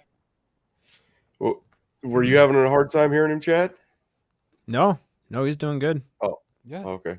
Sounds yeah, great. it's great over here. Oh, Pinzer said she's gonna get your link for you. Oh, thank you, Linz. I think that's is that what she means? She gonna find it for us? We got the best mods, so they'll find it. Did you see Jamie was in here abusing Spooky? Yeah, I saw that. I was trying not to laugh. but she was throwing some good ones out This there. is what almost made me laugh is when Brassel started praying. Please protect us from Jamie. Yeah, if you got Brassel praying, he's scared. That's when you know something's up. Yeah. Oh, you sent me the video. Cool. Let me download it I real did. quick. Like 20, 30 minutes ago, but Can't. you're over there playing. Wow. What's that, Preston? Oh, there you go. There you go. There's Preston Beckett's channel. It pauses Down him there, when he but- goes into chat. Like Yeah, it does to Josh. Casey. it does the Josh to him. Well, here, let me pull. Now I got to pull our chat up. I think that would work. Pull our chat up. Hit go to channel. Copy. And Well, paste. I think are you still with us, Preston? Can you hear us? Are you froze? I think he froze, Chad. let me He tried kick. to go in chat on his phone. Hey, Wolf Maybe if Hans. he turns his phone sideways, he might be able to see it. I kicked when him he comes out back so on. he can. Yeah. Yeah, we'll tell him about that. Have the the rotation on your screen Mm-hmm. activated, and when you turn it, yeah, it'll full screen him. Thanks for that, Chad. I just subbed. Cool. Me too. Both channels. What happened? I subscribed to Preston's channel. Oh, did you drop it in Yep. private chat? Okay. I put it in. Oops, that's not it. Maybe that was it. Yeah, Jamie put the same link in, and so did Arden. So yeah, Okay. all the links that you guys are seeing, those are all his channel. Thank you, mods. Yeah, let's get him up to. Should be able to get him up to at least 20. But yeah, let me pull up that video so that when he comes back. This guy only has 20 subscribers right now. He only has 6 right now. That's what I'm saying. Yeah, he's going to do really good. I think so too. I think so. It's pretty interesting to me. Brassel, Josh is, I'm gonna go subscribe. as far as I know, Josh is doing okay. He got a new job driving truck. So he's driving semi trucks, and sometimes he's cross country and sometimes he's regional. So as far as I know, right now he's just like focusing on work and trying to establish a good position there first before he comes back. That's the way I understand it too. But yeah, I appreciate you asking. I'll let him know that you asked about him. Hey, Goat. We got Goat in the chat. Paranormal Search. Oh, hey, Paranormal Search. How's it going? He needs one more subscriber. You're one away from 500? Let me see what I can do. Paranormal Search. I think I'm already subscribed on my one channel. Yeah. Let me see my other channel. Oh, I'm subscribed on both channels. Sorry, man. I can't help you out, but if you want to drop your link in the chat. Hey, Preston. How's it going, man? Hey, okay. Yeah, it kicked me out when I did that, but That's all right. It was worth it. We got you a couple more subscribers. yeah, awesome. My sister wanted to subscribe to me, and a few of the other friends of mine, our Disclosure Gang friends, they wanted to subscribe to me too. And I'm subscribed to a few of them, but yeah, we can never find mine. So I guess now you have it. So Yeah. Yep. Now it's out there. Trying to get you up there to. You're definitely gonna go somewhere for sure, man. I mean, I think you're a natural at podcasting, just telling stories and stuff. So I appreciate that. Man, I brought a whole page of stuff here that why is it not showing up there? If you turn your phone sideways, it should activate your full screen. Yeah, if you have it activated on your phone, you got to have the rotation activated on there. You don't have to do it though. It's screen okay. rotation. Just letting you know for next time. It might freeze you up again if you try it. Well, I'm hoping for next time I'll just have a computer that I can, a working computer that I can do it on. But yeah, if it's on the phone, I know I've seen the rotation before on here. I don't know. Oh, it's at the very top of your screen. If you pull the top menu down, it's in the same menu where you can turn like Wi-Fi off and Bluetooth off and all that stuff. You should be able to have a screen rotation button. Yeah, I see all that, but I just don't see the screen rotation. For some reason, I see mobile hotspot, flashlight, airplane mode, power saving mode, location. I can't find the rotation on it. So I don't know. That's thing's just easy. how the day's going. It's okay. My day hasn't been going the greatest. I know I've seen it there before. I think we're both having issues with technology today. I saw Enzo at the beginning of the show said that the sun's been having a lot of activity lately, so electronics are having some tough times. Oh yeah, that's true. Yeah, Sun there's flares. geomagnetic storms. Yeah, Yep. Yeah. So maybe we'll see the northern lights. Yeah, you never know. I'm Actually- far south. I don't know where you guys. Where are you? I'm in You're in southern. Canada, right? Oh no, none no. of us are in Canada. I'm That's in southern Dave Michigan. Yeah, Dave's in. Yeah, you're in Michigan. Yeah, I know. There were some. That's got to be SOR. That's the Canada one. But yeah, down here you don't see northern lights. So. Me and Spooky are in California. She finally got you, Spooky, didn't she? Preston, I gotta let you know, if you ever see this one time I was abducted by aliens, she comes in here. Her name's Jamie. She'll come in here and she tries to get us to laugh.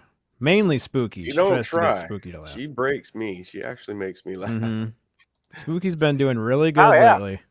You got a sex tape going on. That's cool.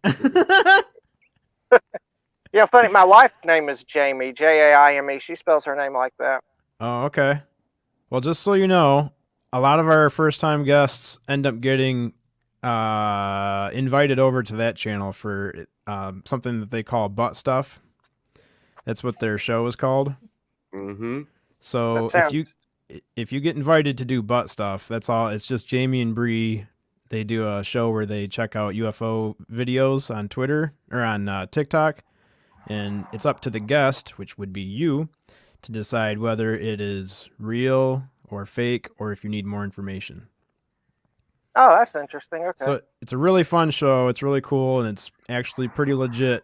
It's just the name kind of throws people off. So if you get invited for butt stuff, that's all it is. Hey, if it's a bunch of hot chicks that are running it, I'm fine with that. Well, then It you're sure in luck. is. You are in luck. It sure Oh, is. they're hot, all right. Jamie and Bree are pretty If you got- damn sexy. If you got Danny DeVito running it, I don't know. Might have to think about that one. Block. Uh, Yeah, but That's cool. yeah, I've got I've got all sorts of paranormal stuff.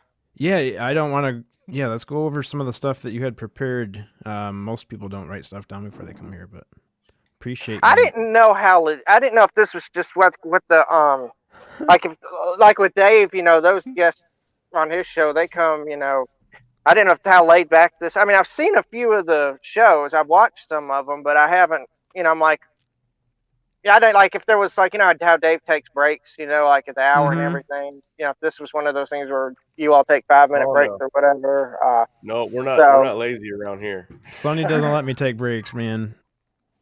Yeah.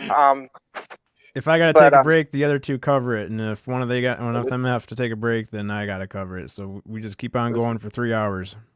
And this show's way better than SOR, man. Whoa, that's Jasper podcast. I'm just gonna put it out holy there. smokes! I didn't want We to say get half the because SOR I like and Dave. you're watching us. We're so good. Yeah, I like Dave, so I didn't want to say nothing but you. That Dave's a good guy. Straight from the mouths of Oh babes. man, I like Dave. He's so cool. He can put him in the seats over there at that channel. He's got a lot of viewers every night. That's right. Yeah, man. When he had church on that night of, I don't know if it was a couple weeks ago, I was like, oh, this is awesome. I didn't know church was going to be on a show, and That's pretty I was like, cool. you got I'm listening. church and Dave on there at the same time. Oh, Jimmy Church, man, his voice is something else. UFO God. celebrities. It's Tell me about it. I definitely- wish I had the voice he has. Jeez, I sound like too. an Alabama redneck, but No, you Big don't. Willie. I still think Big Willie's got the the perfect voice for. He takes the cake. Yeah. Oh my God, yeah, he's unreal. Yep. Yeah. So you're pretty familiar with Big Willie's show? I've heard him on SOR. I didn't know he had a show. No. Well, he hosts that one on SOR, the After Hours show. Mm-hmm. That's okay. I've seen the After Hours show. Yeah, I didn't know that was his. Yeah, show. Big Willie with the big beard. And then he's also on UFO Garage. And then he does their show on Fridays. Bree hangs out with us too. From the SOR show, the After Hour show, and so does Gemma Jade. She's part of the Paranormal Chop Shop, which is Chad's other channel or our other channel. Yeah. I watched the Paranormal Chop Shop last night. Oh, sweet.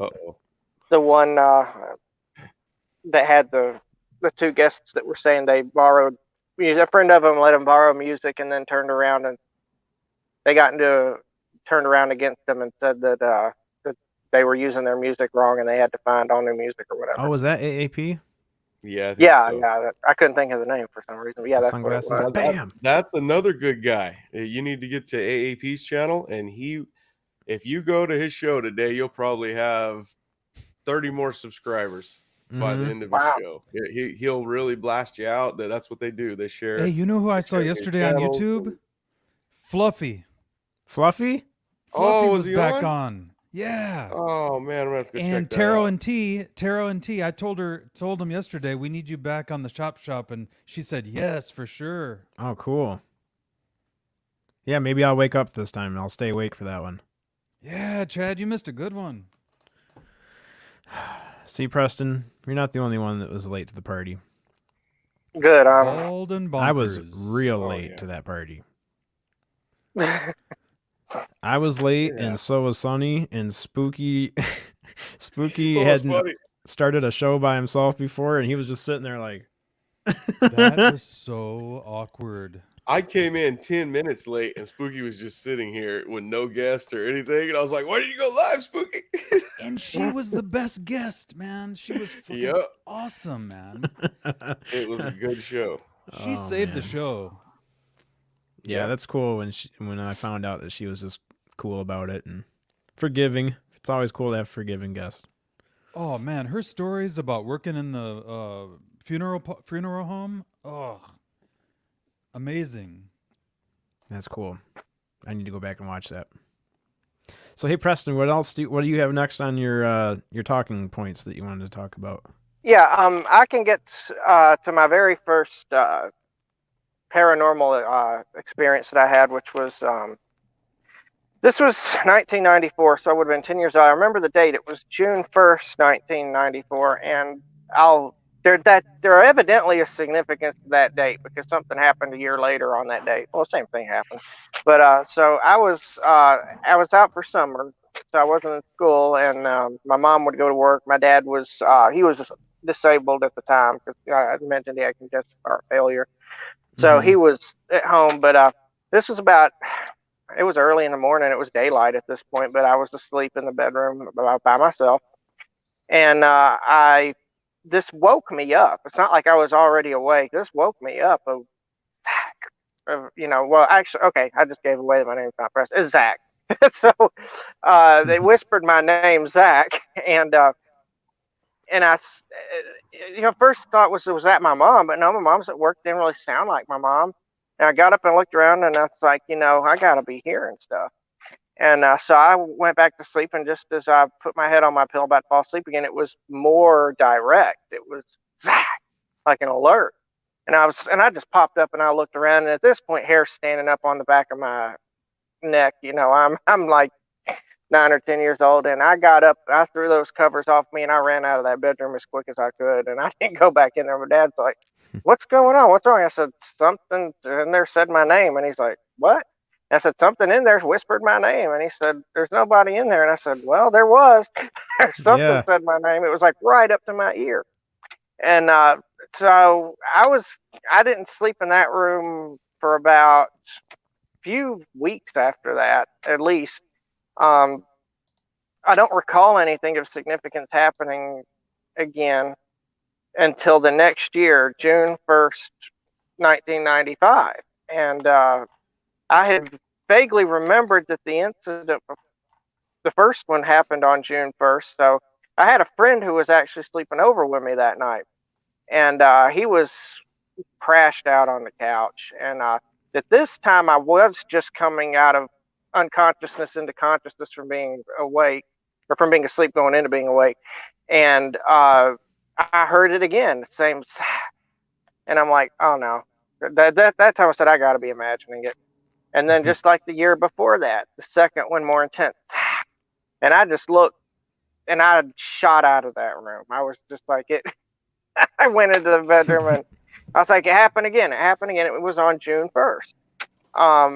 So after that, I told my mom about it. Is there anything significant about June 1st? No, nobody could think of anything. So maybe it was your grandmother's birthday on your dad's side, because they were, my dad was an immigrant from Poland, and at that time it was Poland. Now it's actually Ukraine.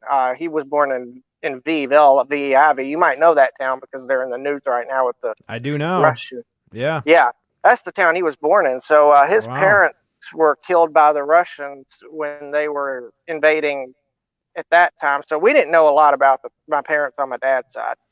So wow, man. So this time right now that we're going through probably really hits home for your family.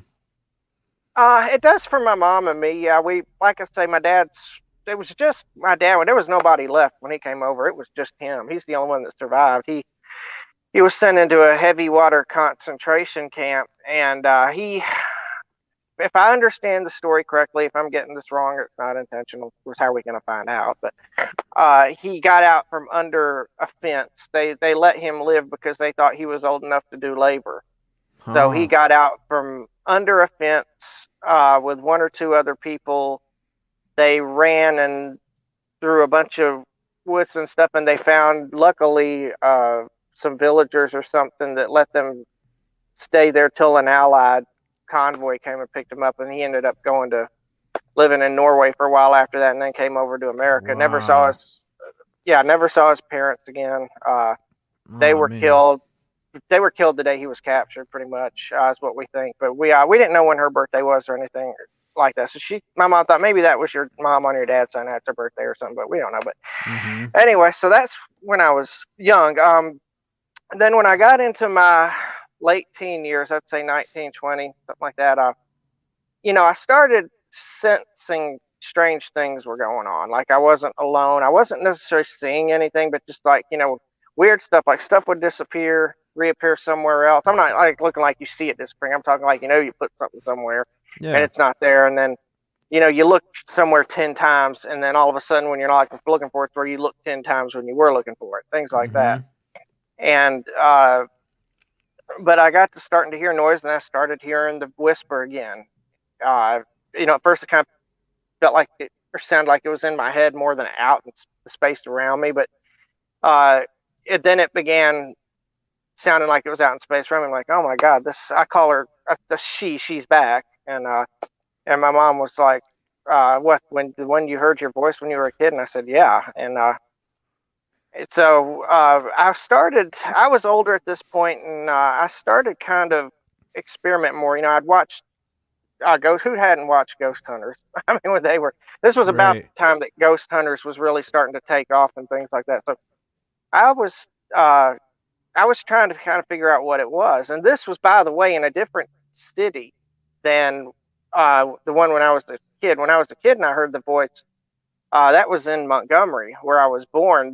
We had moved up to North Alabama in Albertville at this point. So this is in a different city now. So it's not like the house was haunted there or anything. Yeah. So I started, doing experiments with it. I would be like, there was dust. I intentionally didn't dust the top of the computer screen. I'd say, can you leave a letter or your name in the dust or something like that? And nothing would happen when I would initially say it. But, if you go back and look a day or two later, there's like, all of a sudden there's a letter there. There's a funny looking, there's a clear A, a clear capital A, funny looking B, and a funny looking G. The closest thing I could get out of that was Abigail, because that's the only name I could think of that had an A, B, and a G. But Just was that a right there female would freak name. me out. Oh man, it gets better. So when I tried to get it to leave, a more clear name, nothing was happening. As you can see already, I bring soda. I drink Diet Coke all the time. So that was the case then too. And this was in, like I say, this is closer to 2000. This was kind of close to the time that the UAP stuff, or UFO stuff that I told you about happened. This was kind of in the same time frame, and that within that one pretty active period there between 2010 and 2012 for me anyway. And I would say, okay, I had all these empty Coke, and I think it was actually Coke cans at that time. I don't know those bottles, but anyway, I would say, can you knock over some of the Coke bottles? Nothing would happen initially when I'd say it, but then I was asleep, and 2 or 3 of them on the nightstand there just fell over. Woke me up. Nobody was around it. My mom was in the other room, and yeah, and I was like, wow, that's kind of creepy. It's like it's here. Okay, it knocked over the Coke cans like I asked to a few days ago. Pretty good confirmation. Yeah, and stuff was going on at work too. Like I would go to work, and I worked a job at that time that was really stressful. I didn't like it. I didn't like some of the coworkers at all.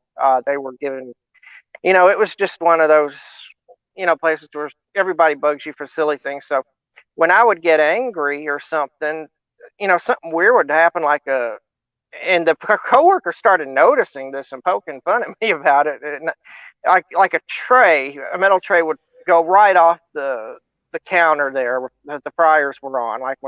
Like the manager one time yelled at me about something for not going fast enough or not paying attention to the screen or something. And I just got so angry, but I didn't say nothing to her. And usually I would. Usually I'd pop back with some smart aleck thing. I didn't that time, but when she was coming around the corner, I don't know if she was coming to help or what, but all of a sudden a tray with some frozen chicken nuggets just went right off of it and landed right in front of her, and she slipped on one of the nuggets. And that was one thing, how does that happen? How does a tray, nobody's around, and there's cameras in it, by the way, they could go back and look at it. It's like, did you ever see that movie Matilda? I've seen bits and pieces. I've never saw it the whole way through. The principal, Mrs. Trunchbull, she's kind of a dick, and then Matilda can just like move stuff with her mind, and it kind of reminds me of something that she would have done, like knock something in front of her. Yeah, now if I was moving it with my mind, I didn't realize I was doing it. I don't think it was me doing it. I think it was something else. I think it was the entity, if it was even that at all. I don't think it was something like she got her keychain caught up on it. No, I mean, this was away from it. And another time I got real mad because of a huge order, and I just went, and I slammed my hand down the table. Power goes out in the whole store. Jeez, dude.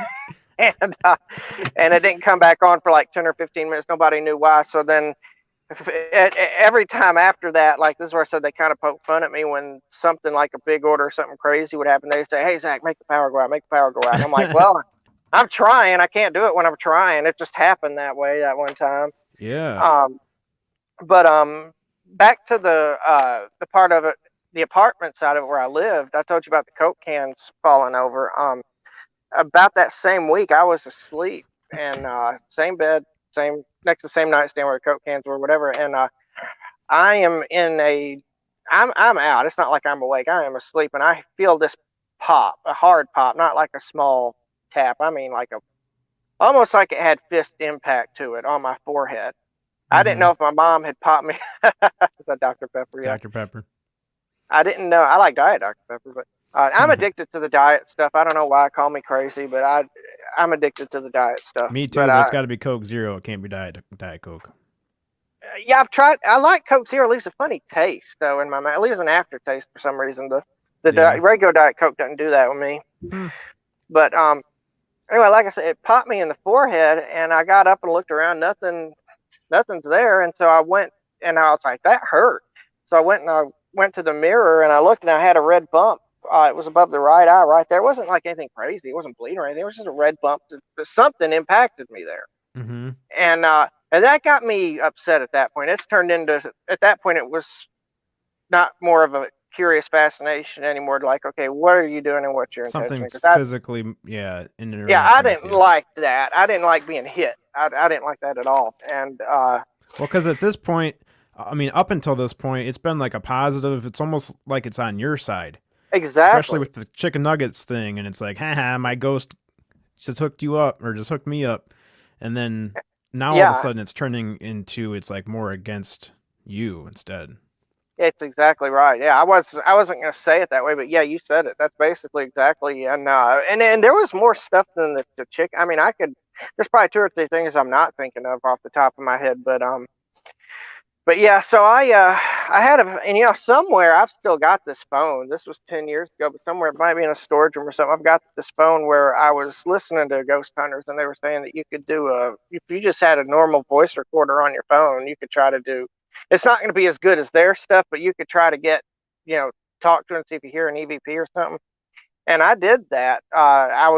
This was after it hit me in the head. So and this might have been a good I think I was scared to mess with it for a few months, but about 2 or 3 months later, I built up enough courage. And when my mom wasn't at home, I started asking it questions, and I just held the phone in the air with the voice recorder on. And I said, "Is there anything you want to tell me? Anything?" I didn't ask it what its name was. I just because I wasn't getting responses to stuff like that. I said, "Is there anything you want to say?" So it was just one last ditch effort to try to see if I came up with something. Right. And when I went back and listened that time, I got something pretty clear, and it said, "I own you." It was a whisper. It was the same female voice that I recognized it as the one that I had been hearing, Oh, the no. whisper. And it said, "I own you." And yeah. That really did. My mom's a devout Catholic, so when she got home, I told her about it, and she listened to it, and she said the sign of the cross or something, and she said, Mm-hmm. if we got the whole, I don't want to say anything that's going to come across offensive to people who don't believe in this kind of thing. So, but I apologize ahead of time You're good. But we just started sprinkling holy water around the apartment and saying what she calls the divine praises, and just basically said, "Okay, you're not welcome anymore. Leave."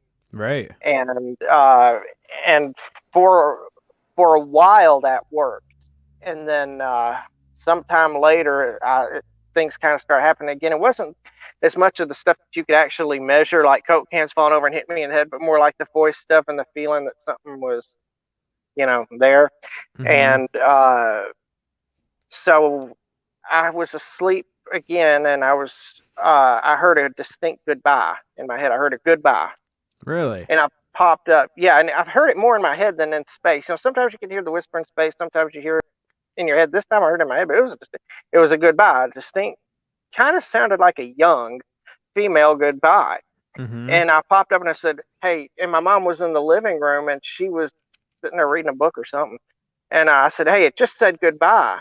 And she looked at me because she knew I was upset that it had come back, and that it was kind of disturbing me. I was having sleep paralysis stuff, and like I'd be asleep and I'd start moaning, and she attributed that to that entity. And she just had this look on her face, shocked. And I said, "What, you don't believe me?" And she said, "No, I believe you, because not 5 minutes before you said that, she said in her mind, she had closed her eyes and she had told it, 'Leave him alone. Just leave him alone. Man.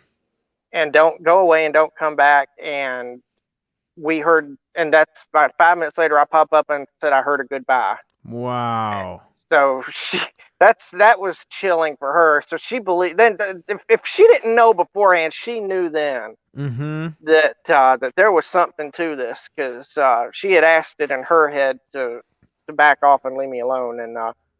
And for that particular one, that's about the last experience that I recall with that particular entity. I kind of walked that back about a year and a half ago. I thought I heard the whisper again. I heard a Zach whisper, and this is after I'm married. Now we're fast forwarding at least 10 years now from the time that all that other stuff that I was just talking about happened. One morning I did hear the whisper again, but it was just that one morning. Hadn't happened since then. I did get another EVP one time though with I was showing my wife how to she asked me questions about how do you do that kind of stuff, and I was explaining it to her. And I said, okay, for example, and this was now we're in Oklahoma, by the way. Okay, so now we're out of Alabama and Oklahoma, in Norman. So we're at a house I live in there, and I just said, okay, so you see this button, you just press it, because my wife said when I would be at work at night, she would hear weird noises. And we had 2 cats. She said, and I know it wasn't the cats because they were both asleep on the bed with her. And I said, well, if you think you hear something, just, I was explaining her how to do it and see if you get a response, which was really against my better judgment. I shouldn't have got my novice wife into doing EVPs. But, I was more thinking she wasn't going to hear anything and there was nothing to it. And so just showing her the example, hitting the recorder, I said, okay, just pop like that. I said, hey, is there anything here that wants to say something? I held it for 5 seconds in air. And then I said, okay. And I was like, okay, then you go back and see if you heard anything. We went back, and it's a male voice that sounded like it said help wanted or help won. I don't know if it was won, UAN, or wanted, but help wanted or help won or something. Mm-hmm. And I was like, I'm just sitting there with my mouth down. And I look at her and she goes, is that a ghost? And I said, is there somebody outside that my voice might have been coming in?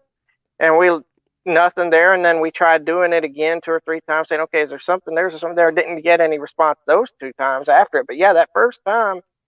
And I said, well, there you go. that obviously didn't help with her. And that was a male voice. So, and she's a female. So yeah, that was probably a little more unsettling for her. But, so that there's one other thing that I can say. Yeah, one thing I wanted to mention too, going back to your last experience, was how important it was to you to have your mom's support with that, because you've heard so many times where kids have mentioned something to their parents and the parents just think that it's your imaginary friend or whatever.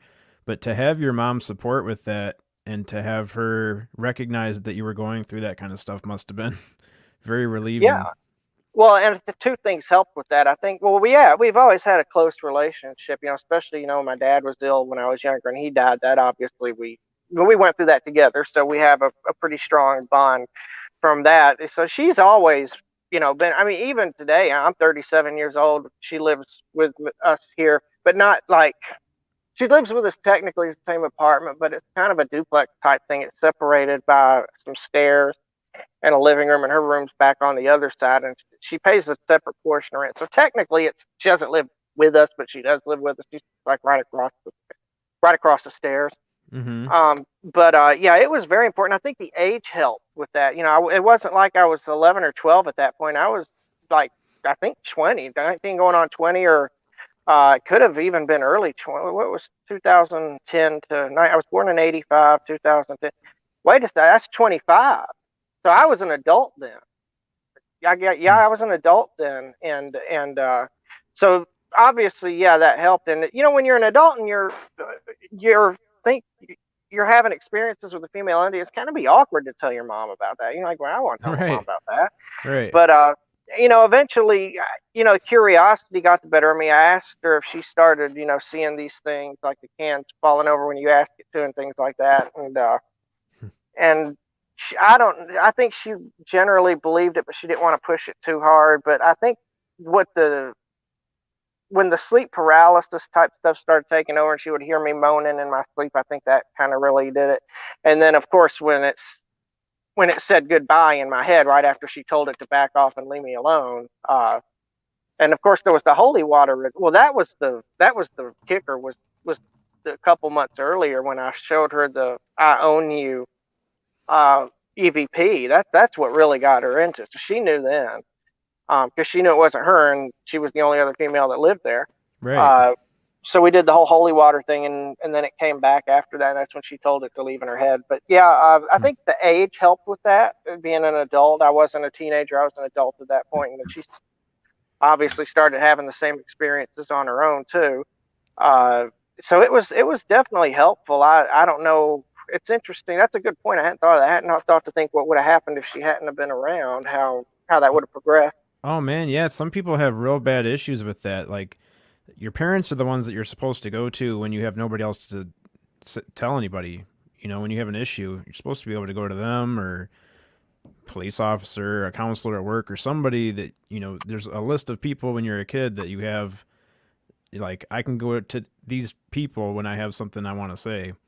And some people don't have that. You know, if they go to their parents, they just tell them, go back outside and play. You know, you're seeing imaginary friends, you're hearing imaginary voices. It's like, Yeah. to have a supportive parent, you know, that's a huge thing. Yeah, and she was. So yeah, that's a good point. Yeah, it was probably very very vital, very important to the whole Yeah. outcome and experience of whatever was going on. So Yeah, man. Yeah, you and might might have had a totally different experience if it wasn't for support like that. So that's cool that she was there. yeah, that's a very good point. Yeah, it was. And I told you I work at Cracker Barrels. Well, I don't know if I said Cracker Barrel specifically. I work overnight. I'm an overnight maintenance guy at Cracker Barrel. Okay. So I work at the one in Oklahoma City right now. So they close, and I go in at close, and I'm locked in the building by myself. And I do maintenance work that you really can't do during the day while guests are there and cooks are there and stuff like that. You know, like cleaning behind equipment, things like that. And let me tell you something, man. If there's anybody who likes ghost hunts, go to a Cracker Barrel when they're closed, man. You're gonna get something. I mean, because they have old memorabilia from places that they get all over the country. Pictures of people's old tools that they use or whatever hanging up, and I mean, I'm telling you, there's been so many experiences that I've had just work. You know, the stuff that I think's connected to work more than me personally. Yeah. But I mean, I'm telling you, you can hear stuff going across you know, I can hear when there's workers there on the roof. It's a different noise. It's a boom, boom, boom, boom, boom, boom type thud. But this is at night when there's nobody there. Like, so you can rule out it's a prowler on the roof or something because it's more of a higher pitch when you hear it in the attic. And you can just hear it going across the attic. You know, it's not an animal or anything. There's alarms that would set off if it was, you know, something big enough. And then this one night, you know, a salt shaker just falls over for no reason while I'm mopping. I didn't bump it with the table. No, it's nowhere near me. So I'm like, okay, should I go back to doing this again, asking it questions and things like that? And I said, okay, tap I don't know if you've been to Cracker Barrel before, but there's these kettles, you know. Yeah. I told it to tap one of those or knock on a wall or something. A good 30 seconds went by, nothing happened, so I didn't think nothing. So it's not when you're waiting on it, it's when you take your mind off of it that they do stuff. Because then I'm like, okay, nothing. So I go back to start mopping and just as I do, tink, tink, tink, 3 distinct knocks on a kettle. And I'm like, okay. Yeah. So there was something there. And I've got to tell you about this one. This one's almost funny. There was one night I took the hose into the restroom to clean it. The guest restrooms, I take the hose and I just spray them out. And so I was doing that and I forgot to bring the squeegee in with me. So, okay, think about this. If I'm taking the hose into the restroom, I'm going to the furthest stall to start spraying that out. If there's anything in the middle of the floor, the hose is going to knock it over because it's covering the whole width of the floor. Right. So I did that. I noticed I forgot the squeegee. So I put the hose down. I go back to get the squeegee. I come back in. I'm in the store by myself. No managers. Everybody's gone. All of a sudden, there's a wet floor sign smack in the middle of the floor, just right there in front of me. And I'm like, this wasn't here before. Am I going crazy? I know this wasn't here before. And obviously the floor is wet because I'm spraying the bathroom out. Yeah. And so I just turned the hose off. I didn't go in there for an hour or two. I finally built up the courage to go back in and get the wet floor sign out of the way and finish up in there. But yeah, that was one pretty striking thing that happened that was kind of funny, that put the wet floor sign up and nobody was in there. That's the thing, is both times, if you're the only one in the whole building, obviously it's either you or a ghost. I mean, there's nothing else in there. So I mean, if anything happens, then it's got to be something other than you, obviously. That's pretty crazy. Yeah, all of a sudden.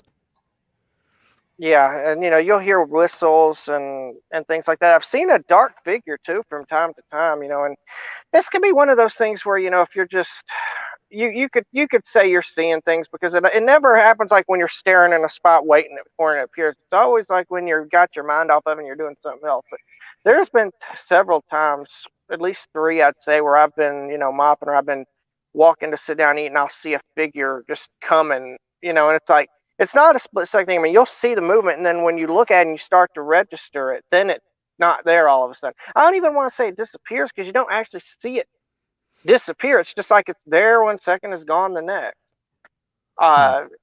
And I can see enough to get maybe a human outline from it or something dark, or maybe wearing something dark. There was one time I thought it might have been somebody wearing something dark, and of course the employees say all the time, "Oh yeah, have you seen the ghost at night? The place is haunted." Its name is Miguel. It was a maintenance guy that used to work there years ago, and he got killed in a car crash or something. And I said, "Well, I've seen some weird stuff. I'll say that." I don't tell it that I could get it to respond to the kettles tapping, because then, Right. God knows what they do to me then. But I at least say I've seen and heard weird stuff. So that's probably a question you get asked a lot, since people know that you work overnights.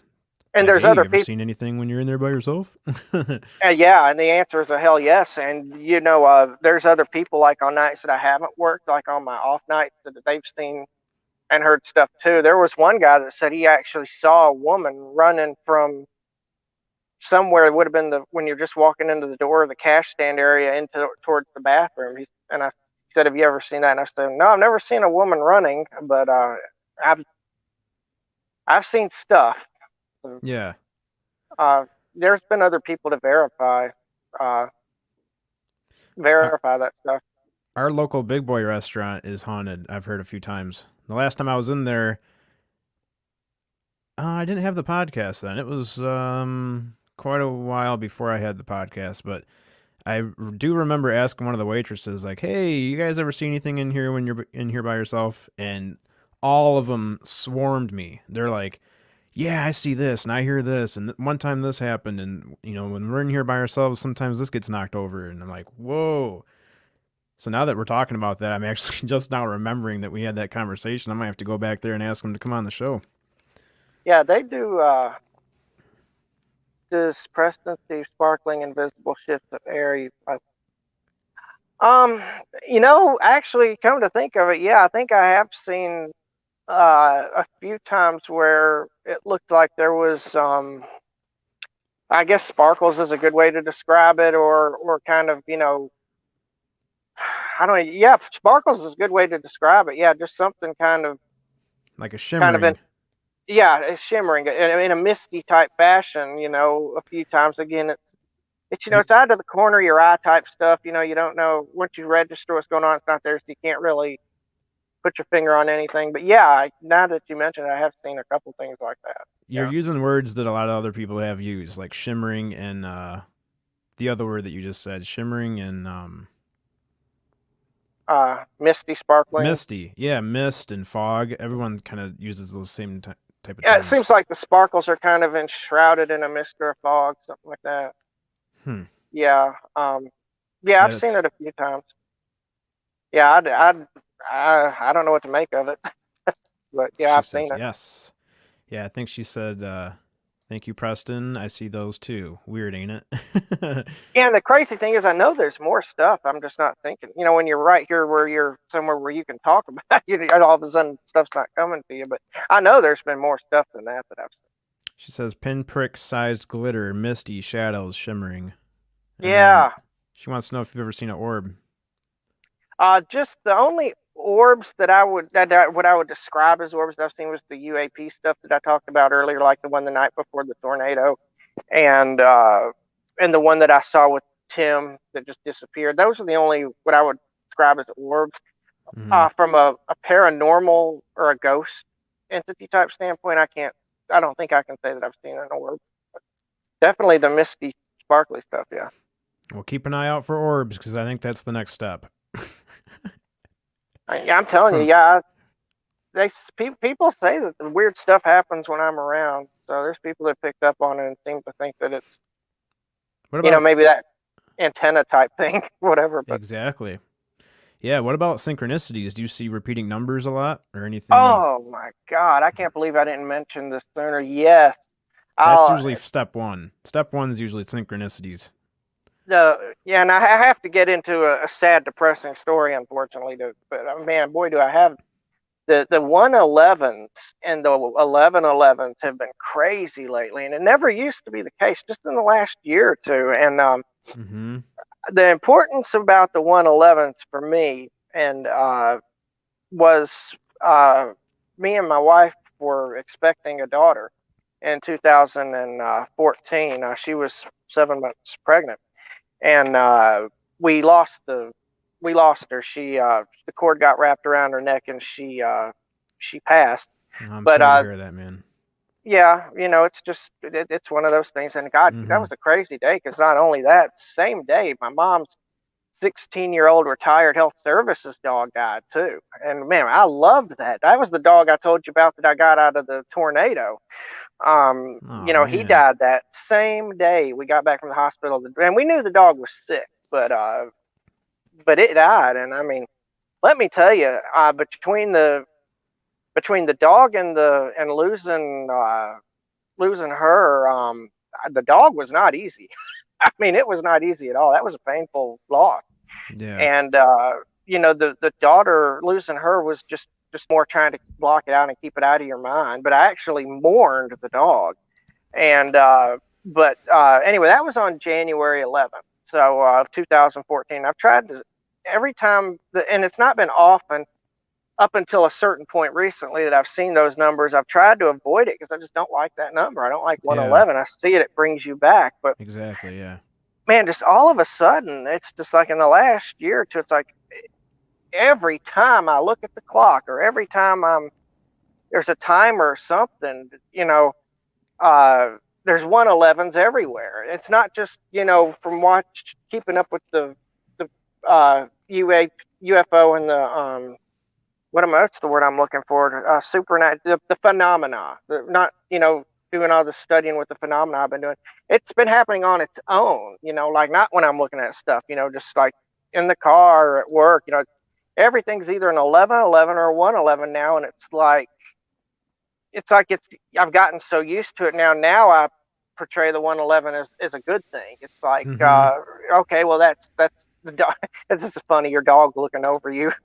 That's the dog, telling you it loves you. That's your unborn child, telling you it loves you, or whatever. So it's with me. There's more meaning to the 111 than just it's. Well, and it keeps both their memories alive to you. Yeah. I mean, even though they're not still here with us physically, every time you see that both of their memories pop into your mind.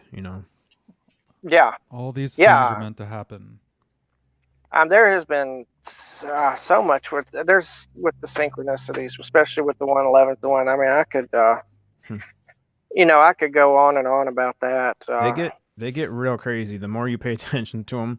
I was on my way home from work right before this whole Russia thing started, and I was pumping gas, and it was so cold outside and freezing cold and windy, so I just clicked the pump on and got back in the truck. And then the pump shut off. I get out of the truck to go hang the hose back up, and it was exactly 7777. $77.77. Yeah. And I like the 7, just Friday I went to go pump gas, and it was it's like 12 gallons or something, but it was like 12.111 when it shut off. It's happened so often you kind of just laugh now and just grin, or you're just like, it's just like an acknowledgement that, yep, you're still connected to something. It's crazy that you say it makes you remember them, Chad, because a girl told me a long time ago, I think I was like 16, 15. We were on the phone and she said, "Oh, it's 11:11, make a wish." And I go, 11:11? What is that? What do you mean make a wish? I don't get it. And she goes, "I don't know. My dad just always told me when it was 11:11, you make a wish." And so, yeah, since that girl has told me that, I haven't talked to that person in, a long time. 20 something years. And did you realize that night? Yeah, did you realize when you asked that question, it was 11:11? It's 11:15 now, Central Time. But when you asked that question, it was 11:11. No way. I did not, Yeah, man. look at the time. Are you Central Time? I'm Eastern, so it was 12:11 here, but that's just Yeah. crazy that we were 9/11 for talking me. about. For me, it was 11:11. Yeah. That's insane. See, I mean, that's crazy how that stuff works. That's insane. Yeah. Not even Where are you trying. at again, And Preston? right now. I'm in Norman, Oklahoma. That's where I live right now. Oh man, it's just so crazy. That's where I want to live. Hey, if you dare, I wanna live in Oklahoma. I liked Alabama a lot better. Oklahoma's kind of a culture shock, but it's not supposed to be. Really, from a political standpoint, it's very similar. But it's maybe this just happened all over the world in general. Maybe it's not an Alabama to Oklahoma thing, but people here and just in general are. I don't know. I don't want to Soft. say anything. Say It's soft. just Go ahead. Say it. Say soft. now here they're a lot. I was gonna say they're ruder. They're much more. Like if you're in Rude? traffic. I thought everyone you're- was nice there. That's not been my experience. There are some. I'd say in Alabama, the nice ones, I'd say there were 2 out of 3 of them. In Oklahoma, I'd say it's more like 1 out of 3. Wow. And I did move to a more. Now I got to say this. I moved to a more populated town. Norman and Oklahoma City area is a lot more populated than the small town I lived in Alabama. So that could have something to do with it. But it's like, if you're at a stop sign and it turns green, if you don't floor it within the first millisecond, you got people honking at you, that type of thing. Don't get me started on the drivers here. Oh my God, don't get me started on them. I'll say something that'll get that won't have me back on the show. I've never got to go. I haven't been to Oklahoma yet, but my family is from there, and that's the only people I've met from there when they come here to visit. And they're all so nice and polite, and I just figured like everyone was like that there. I bet the smaller, if they're from a less populated area, I bet they are. Town. Yeah, I think that's got a lot to do with it, just the population. But where in Oklahoma are they at?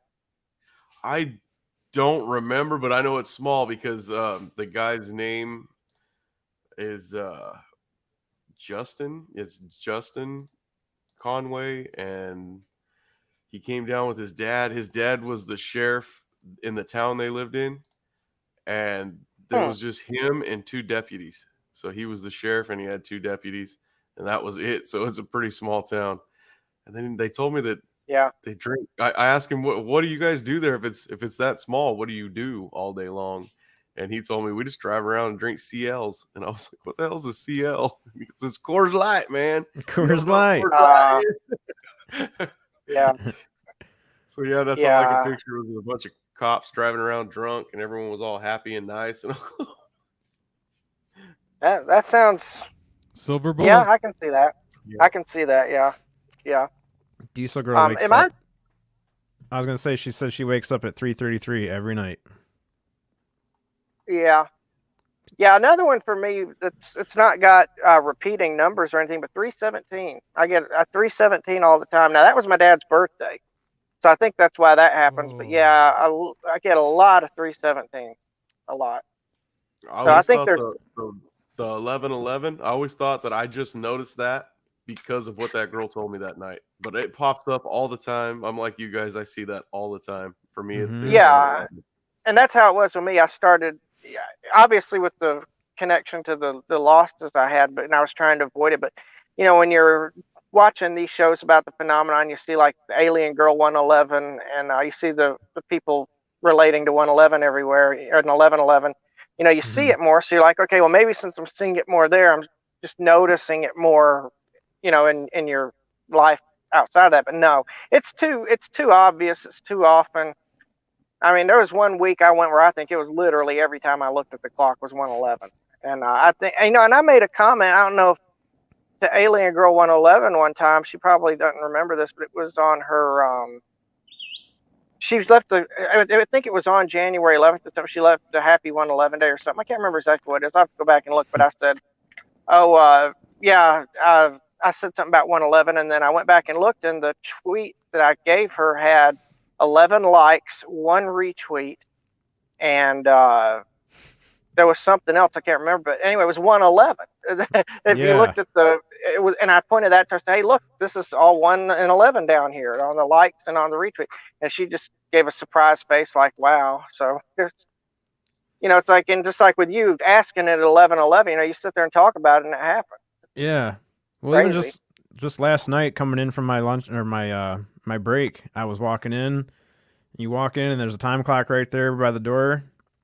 As I'm walking past it, 11:11, and I just kind of laughed and looked at the clock and kept on walking. It happens all the time. It's got to be one of those things for people who are, you know, connected. Is all I can. The best way I can put it. For people who are, you know, like there's some people, you know, if they when they first see a Bigfoot or they first see a ghost, they hadn't seen it before. But then when you have that first experience, a lot of stuff tends to happen to them after that. You know, I think it's something, you know, that falls into that whole phenomena. It's just something that says it's letting you know, hey, you're part of this, whatever this is. So Just a quick search on Google. I normally just look 'em. Do you keep track of these? I don't normally keep track of them, but people do say to keep track of them, like get a little booklet or something every time you see one to write it down. usually when I do, I've been busy and doing something, so I haven't. But Yeah, I've I'm just not. been keeping more mental notes about it. But I mean, it's like sometimes it's everything. I'm mopping a floor when it happens, or I'm in the bathroom when it happens, or I'm driving Yeah, in the car. It's just it's like it's everywhere.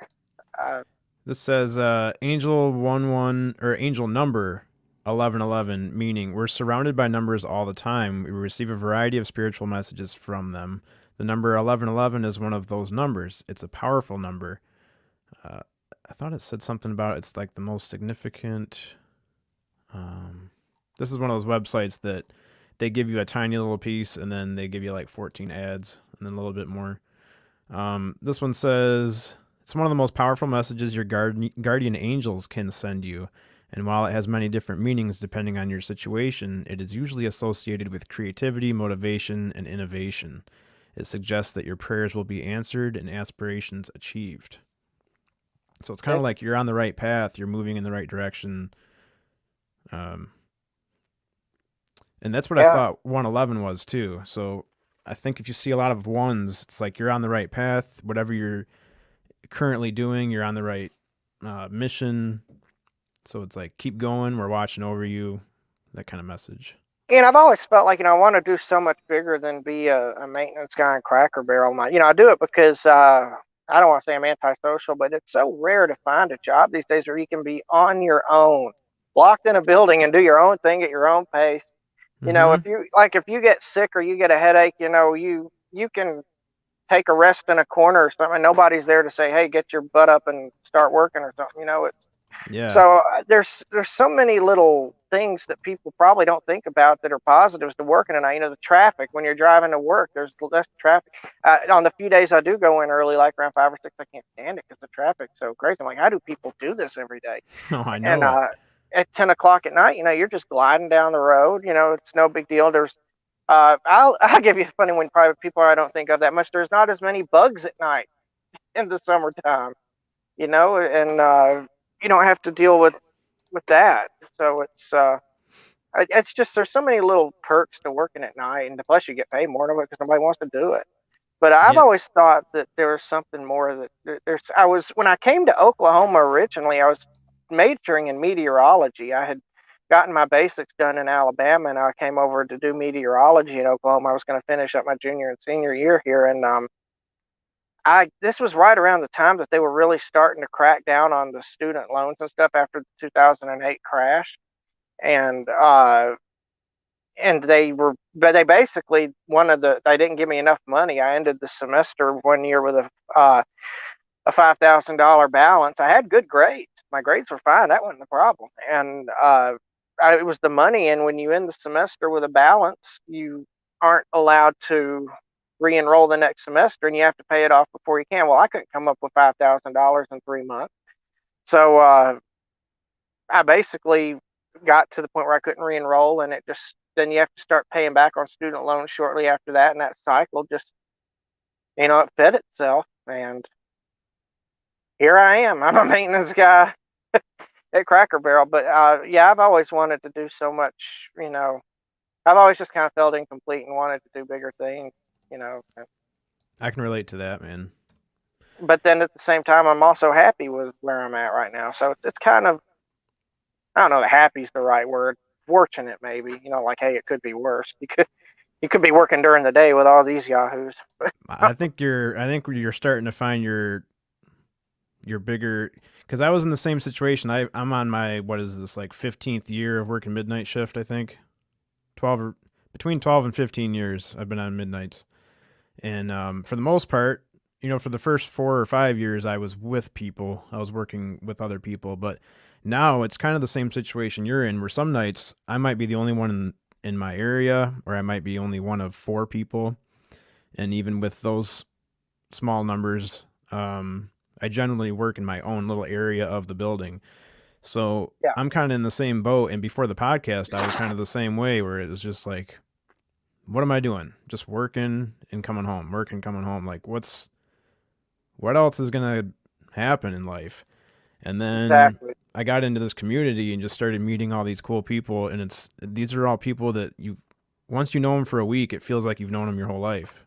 I'm telling you, when I was put up the Disclosure Gang Twitter stuff, and I was kind of, what interacting I was doing with people, and I was reading the posts, and I'd watch a Dolan show, or I'd watch a church show, I'd watch, whatever, Spaced Out Radio, and I'd see the comments, and I was like, this is so nice. There's no arguing about politics.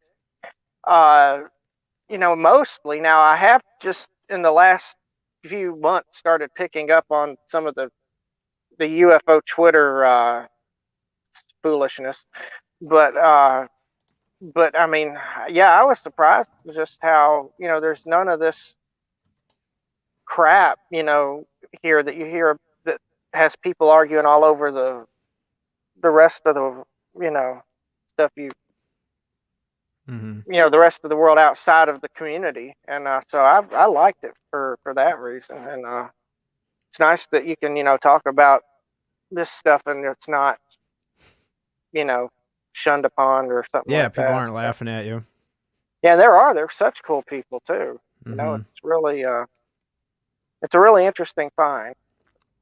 It really Surprised is. how many there are too. And of course I got into this stuff right when the experiences were initially, but as far as like setting up the Twitter accounts and starting the Disclosure Gang and things like that, that was right around right after the 2017, 18 stuff started coming out, like with the videos and things like that. So I'm kind of coming into it at a point where it's really taking off. So cool. I got a question. Yep. Am I the only one who can't see Chad? You can't see me? No, it's just a little circle spinning. I see I see Sunny and Spooky, but I don't. You're just spinning. Can you guys see me? My 2 muted co-hosts? Yeah, okay. You're all good. It's probably just me then. All right, yeah, I see you, Chad. It's probably just me then. I don't want to sign out. I'll just come back. Hold on, real quick. Hold on. You're good. I mean, I can. Yeah, I like it a lot better like this. Hey, there you are. Am I still there you are. Am I back? Okay, cool. Now I see you. Yeah, that's weird. Well, okay. I guess it wasn't. I'm telling you. I mean, it's just an electronics thing. I think this week getting some solar flare action. Yeah. But yeah, man, I'm right on board with you. That's exactly what I was feeling too with this community. Is very welcoming, and you can pretty much just say, I mean, if you had an experience seeing a Bigfoot out in the woods and you tell your friends, they're all going to think you're crazy. But if you tell these people, everybody in this chat room, they just want to know more. What else happened to you? Where else did you see him? And I wish I had more that I could. It was such a quick experience, but I mean, boy, for something as quick as it was, it's a lifetime of thoughts. I don't think there's not a day that goes by that I don't think about it. And try to, maybe get some sort of detail that I had not noticed before. But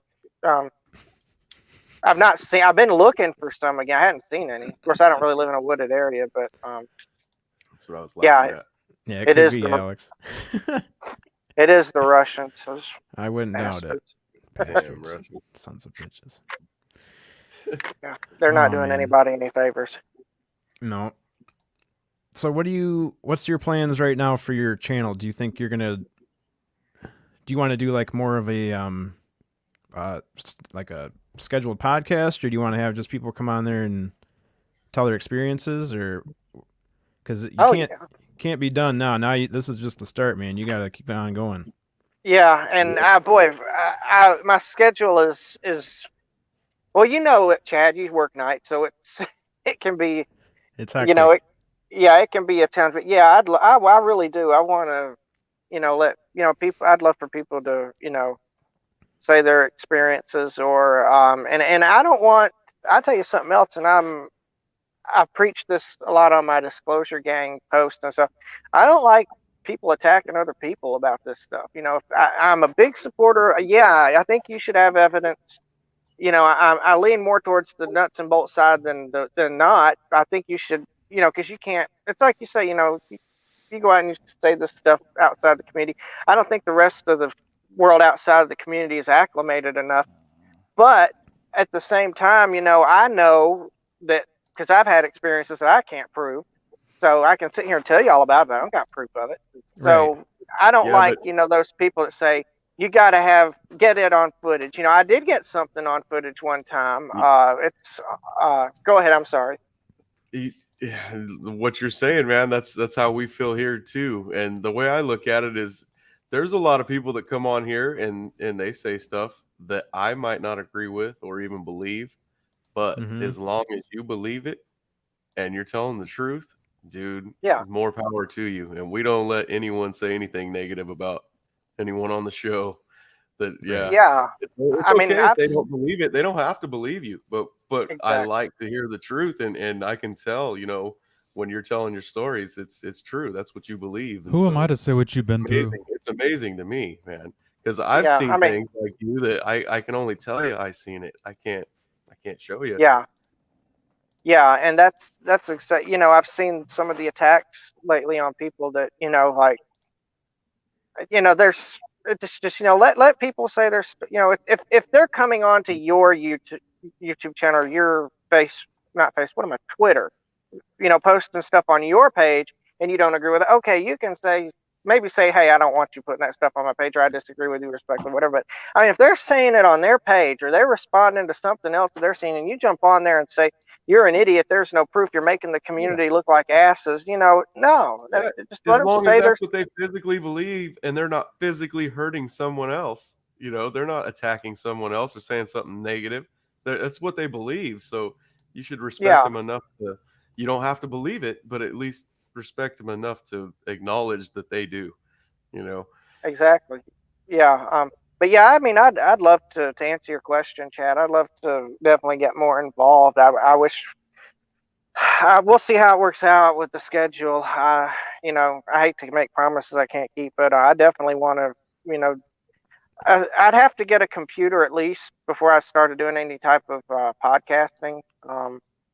I can come on to shows like this with my phone right now.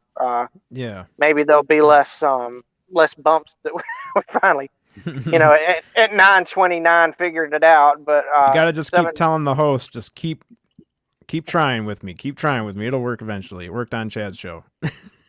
yeah, that's Don't give up. yeah. I've thought at times how cool it would be to be on Spaced Out Radio. I've seen, Anna Whitty. I'm friends with her. She's kind of one of our Disclosure Gang. Now she's not an original one, but she was one of those where we interacted back and forth, and we adopted her, if you will. She's got a little Disclosure Gang. There she is. That her? Yeah, I've never Yeah, seen her she's good. name in the chat before, so yeah, it stood out. We got Maybe some buddies over there at Space I'm Out gonna Radio, say man, that if you want to be on there. I'm gonna say that I brought Anna Whitty in, whether she was here for me or not. But I yeah, think you she did. kind of has a little Disclosure Gang symbol hidden behind her. There's some people who kind of want to be a little more secret about it, which is fine. They like their individualism, and that's the first thing more than anything. I respect their individualism as, Disclosure Gang. I describe it as this. We have our little logo. That's just yeah. Oh, I adopt you anytime, Anna. They're Thanks for being here, the, Anna. you know how a heart is I love you, ghost little symbol is, you love for ghosts, Yeah. whatever. The Disclosure Gang symbol just means it's a symbol that I just came up with. I created on, some little watermark thing Mm-hmm. for disclosure. It's just my symbol for we support disclosure, the Disclosure Gang. And, some people I'm not going to say any names, but some people saw that and were like, oh, this is the gang. We don't want any part of that. We're okay, that's fine. I respect their individualism. They don't They don't have to be, but that's all it means. That's all. It just means, there's a group of us that support disclosure. You can support it with us, that's fine, or you can support it on your own. But as long as we're getting to the same outcome, Right. That's cool. Yeah, you definitely brought her in. Does she have a link YouTube page too? I don't know about YouTube. She's got a Twitter. I know that. Okay. Yeah, I have not been that active on the YouTube. I guess I'm gonna try to be now, like Chad said. Yeah, man. Yeah, man. Yeah. Maybe he can give me send me some suggestions. Send me some suggestions. Yeah, I'm glad. I was worried. I was like, man, this is gonna be the worst show this guy's ever did, and they're not gonna. Oh no. No, they're gonna be like, what were we thinking about him? But nope, absolutely not. Yeah. Yes, you're running neck and neck with Eddie Haskell for a guest. And that's saying something. I'm coming for you, Eddie. No, I'm kidding. Eddie's back there laughing. Eddie's like, yeah, right. I'll bring more stories next time. Yeah, but no, yeah, cool, man. I'm glad you like it. Yeah, and I'm definitely gonna have you back. And then if you ever have any questions starting up your channel, just let any of us know. Anyone in the chat can help you too. Yeah. I've definitely got the YouTube channel. I just gotta like I said, get the stuff like the fancy stuff like you got the microphone and the computer and the. Don't worry about it. I'll send you the first episodes we did. This microphone that I'm using, this is we were talking about it earlier. This is the microphone from Amazon, and I think it's $35. It's $50, but it's $35. Sonny, if that's true, man, everybody that is even thinking about getting a mic but is worried about the price needs to get that one. Yeah, that's the best sounding mic for the money, man. I sent this one to Cassie, guys. So this is the one she's going to use when she gets her new laptop. Cool.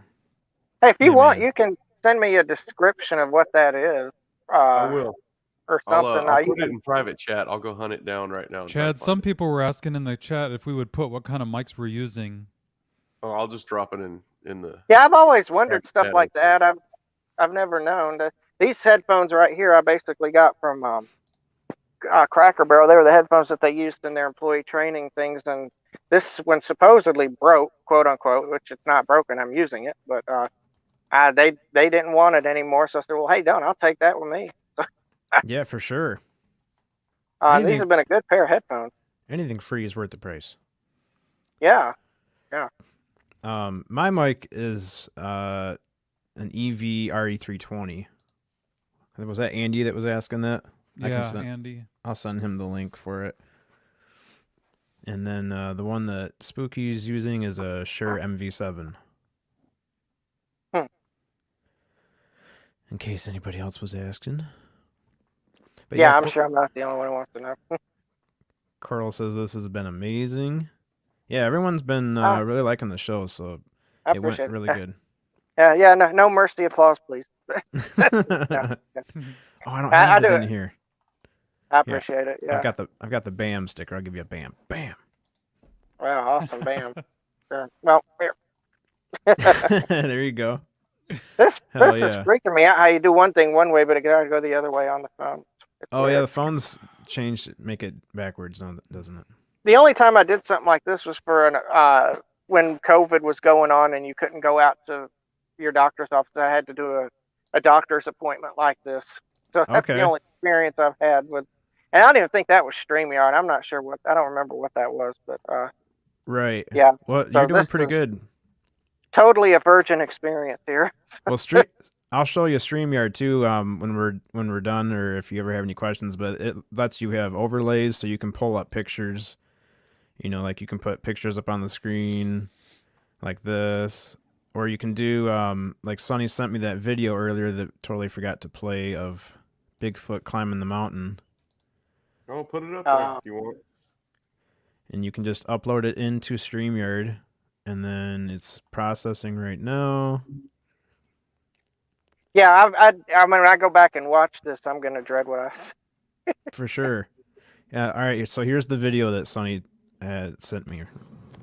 I'm not real sure what this is. See that black dot on the mountain? But in whatever the face it of the is, mountain. it's right between these two trees. Climbing, it's a black spot. It's black, but it's got white feet, and it's in a hurry, and it's huge. If you guys want to talk, you have to unmute your mics. I don't know why it automatically mutes your mics when the video plays, but Yeah, that it's that thing. Yeah, there's a better video of that. Like I said, that was just one of them, Chad. Well, no, I'll have to find the right ones. the first thing that gets me is you can tell from that's a far distance. So that's a black dot, Long yeah. ways But away. I mean, you can. It doesn't take long to surmise that that's a pretty big object. large object. Yeah. I'm not real sure what this is. But whatever it is, it's right between these two trees. Climbing, it's a black spot.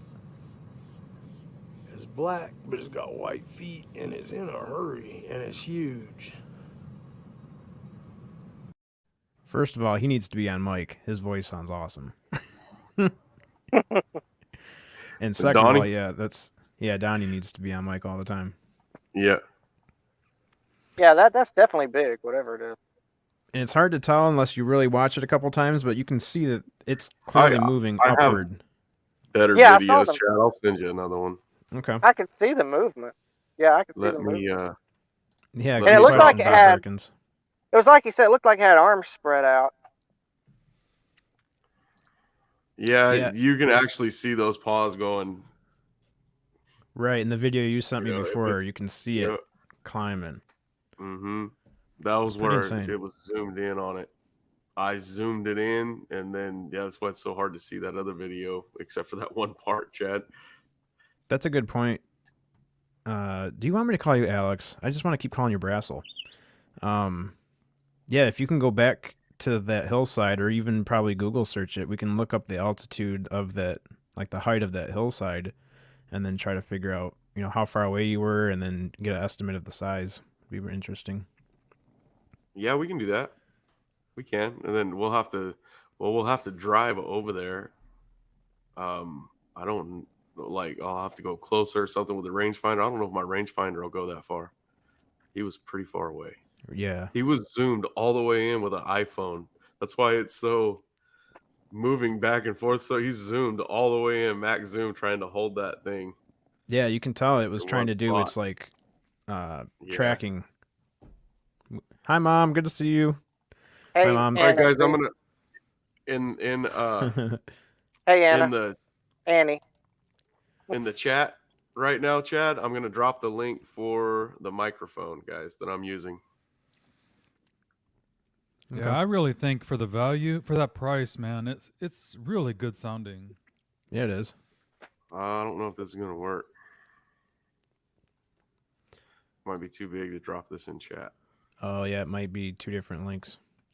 To anybody see out what there that's even thinking about questioning about buying a mic for themselves, when got I it. actually, jumped in and got a mic that I felt confident in, that it sounded, pretty good, it gave me confidence to be on YouTube so much more. Just to know that people were going to be able to hear, everything that my voice offered. It was almost like they're getting to know me better. Yeah. Yeah, it gives you Yeah. confidence. Okay, I'm gonna try this. I don't know if it's gonna work, guys, but I'll try it and see what it. I'll click on it and see where it takes me. Yeah, I can sing. with Click it, on it and see where it takes me. Yep. but I'm not going to do that. Oh, Brassel says, if you're going to get a mic, for Jesus' sake, get a pop filter. Yeah, you don't want to have, Got that's two. what's in It front comes of it. with two pop filters. This one and the one. Okay. Yeah, Yeah, you're I'll definitely definitely- protected. Take a mental note of that. Oh yeah, that's it, guys. Yeah, click on that, and that link I just dropped. If you click on that link, it'll take you straight to it. Thank you, And that was JoJo. Yeah, JoJo's I think- man. I think he's being nice, but thank you. No, I'm telling you, you've been a really good guest. Appreciate it. I And appreciate that. came Yeah. prepared. It's awesome. Yeah, I JoJo was- is He's a very nice man, but Yeah. And He knows things. I was taking it seriously. I was trying to Damn think of straight. everything that I could think of that I've had going on. So Oh yeah, man, appreciate it. You fit right in. Just like I said Yep. before, when you meet the community, it feels like you've known them forever. It seems like we've just been friends for a long time, just sitting here Yeah. hanging out, talking. yeah, it really does. And Yeah, I I like can that. think of a couple other channels right off the get that you would fit perfectly in. Like if we put you with Bigfoot Michigan Rob and Tex. I don't know if you ever watched those guys too before, but Yeah, I was watched. thinking He was a Gypsy guest Road. on. Was he a guest on your last show or the show before last? I yeah, watched Rob that. was he was the guest Thursday. Yeah, I watched that, and so yeah, I'd love to be. I mean, anyone who wants to have a conversation with me. I mean, I'm willing to do it. I mean, obviously my technology is not perfect, but right Yeah. now, but Eric too with um, Paranormal Highway. He's a really cool show host also, and he covers Bigfoot and all the cryptids and stuff like that too. So you'd fit in perfect right there. yeah. Let's see who else. If anybody else had any other questions in the chat. Preston, grab a banjo and jam with me.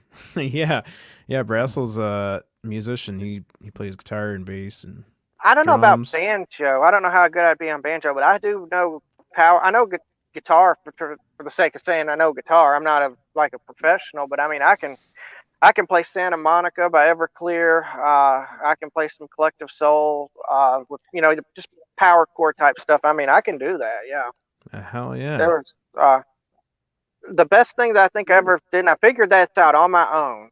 Was there's a Christmas song.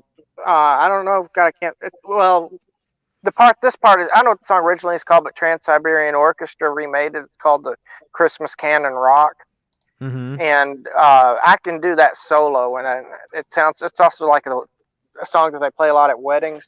I figured that out on my own on the guitar, just listening to notes. And I went in about a week later and I showed my guitar instructor. I said, "Is this right?" And he's like, "Yeah, my God, man, you got me shocked. You figured it out on your own." And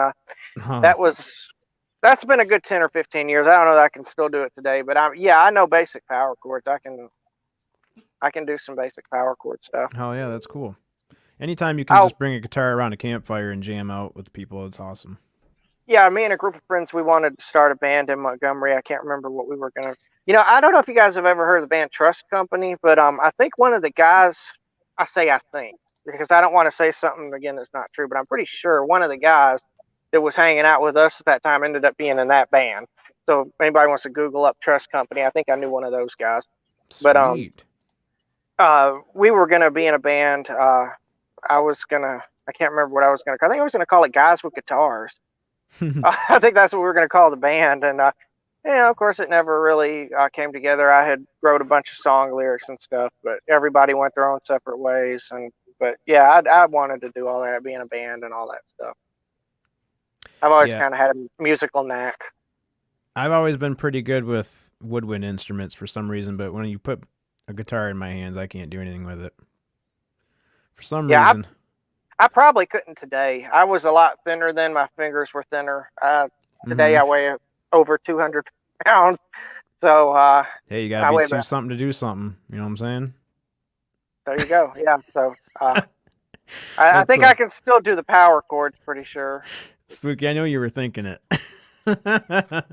I had to come back just so you could see me laughing at that one. Yeah, I said it because I was like, I know his camera's off, but I guarantee if I say this, he'll start laughing. Jamie, the one that was in chat earlier that's always trying to get us to laugh, that's one of her slogans. So true, too. She says it all the time. Gotta be something to do something. Yeah. Oh, yeah. Or have something to do something. I don't think I've been under 200 since 6th grade. Wow. Yeah. Nothing wrong with that. Gotta love those cheeseburgers, man. I love my cheeseburgers. I'm telling you, I can't keep. When I was 16, I weighed 130. When I was, even in my 20s, I weighed well below 150. It's just like right when you hit 30, or with me anyway, something happened, and the weight just. I mean, I'm at the point where I only eat peanut butter and crackers now, and I still I can't get anywhere close to where I was before. So I don't know what, but something about hitting 30 with me. Yeah, man.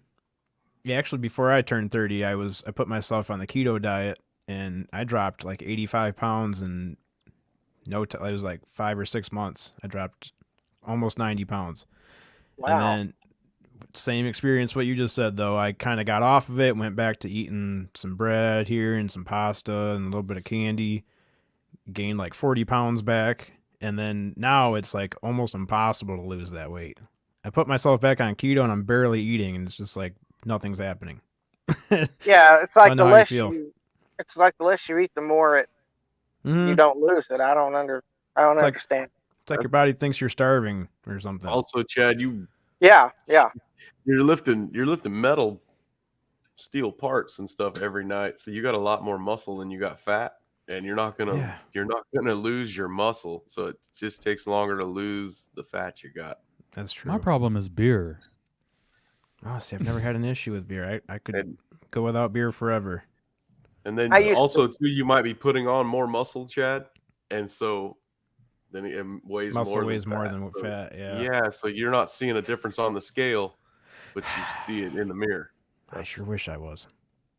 Let me tell you, I was in my mid late 20s. I was Heineken low. There was a brand. Anybody remember Lowenbrow?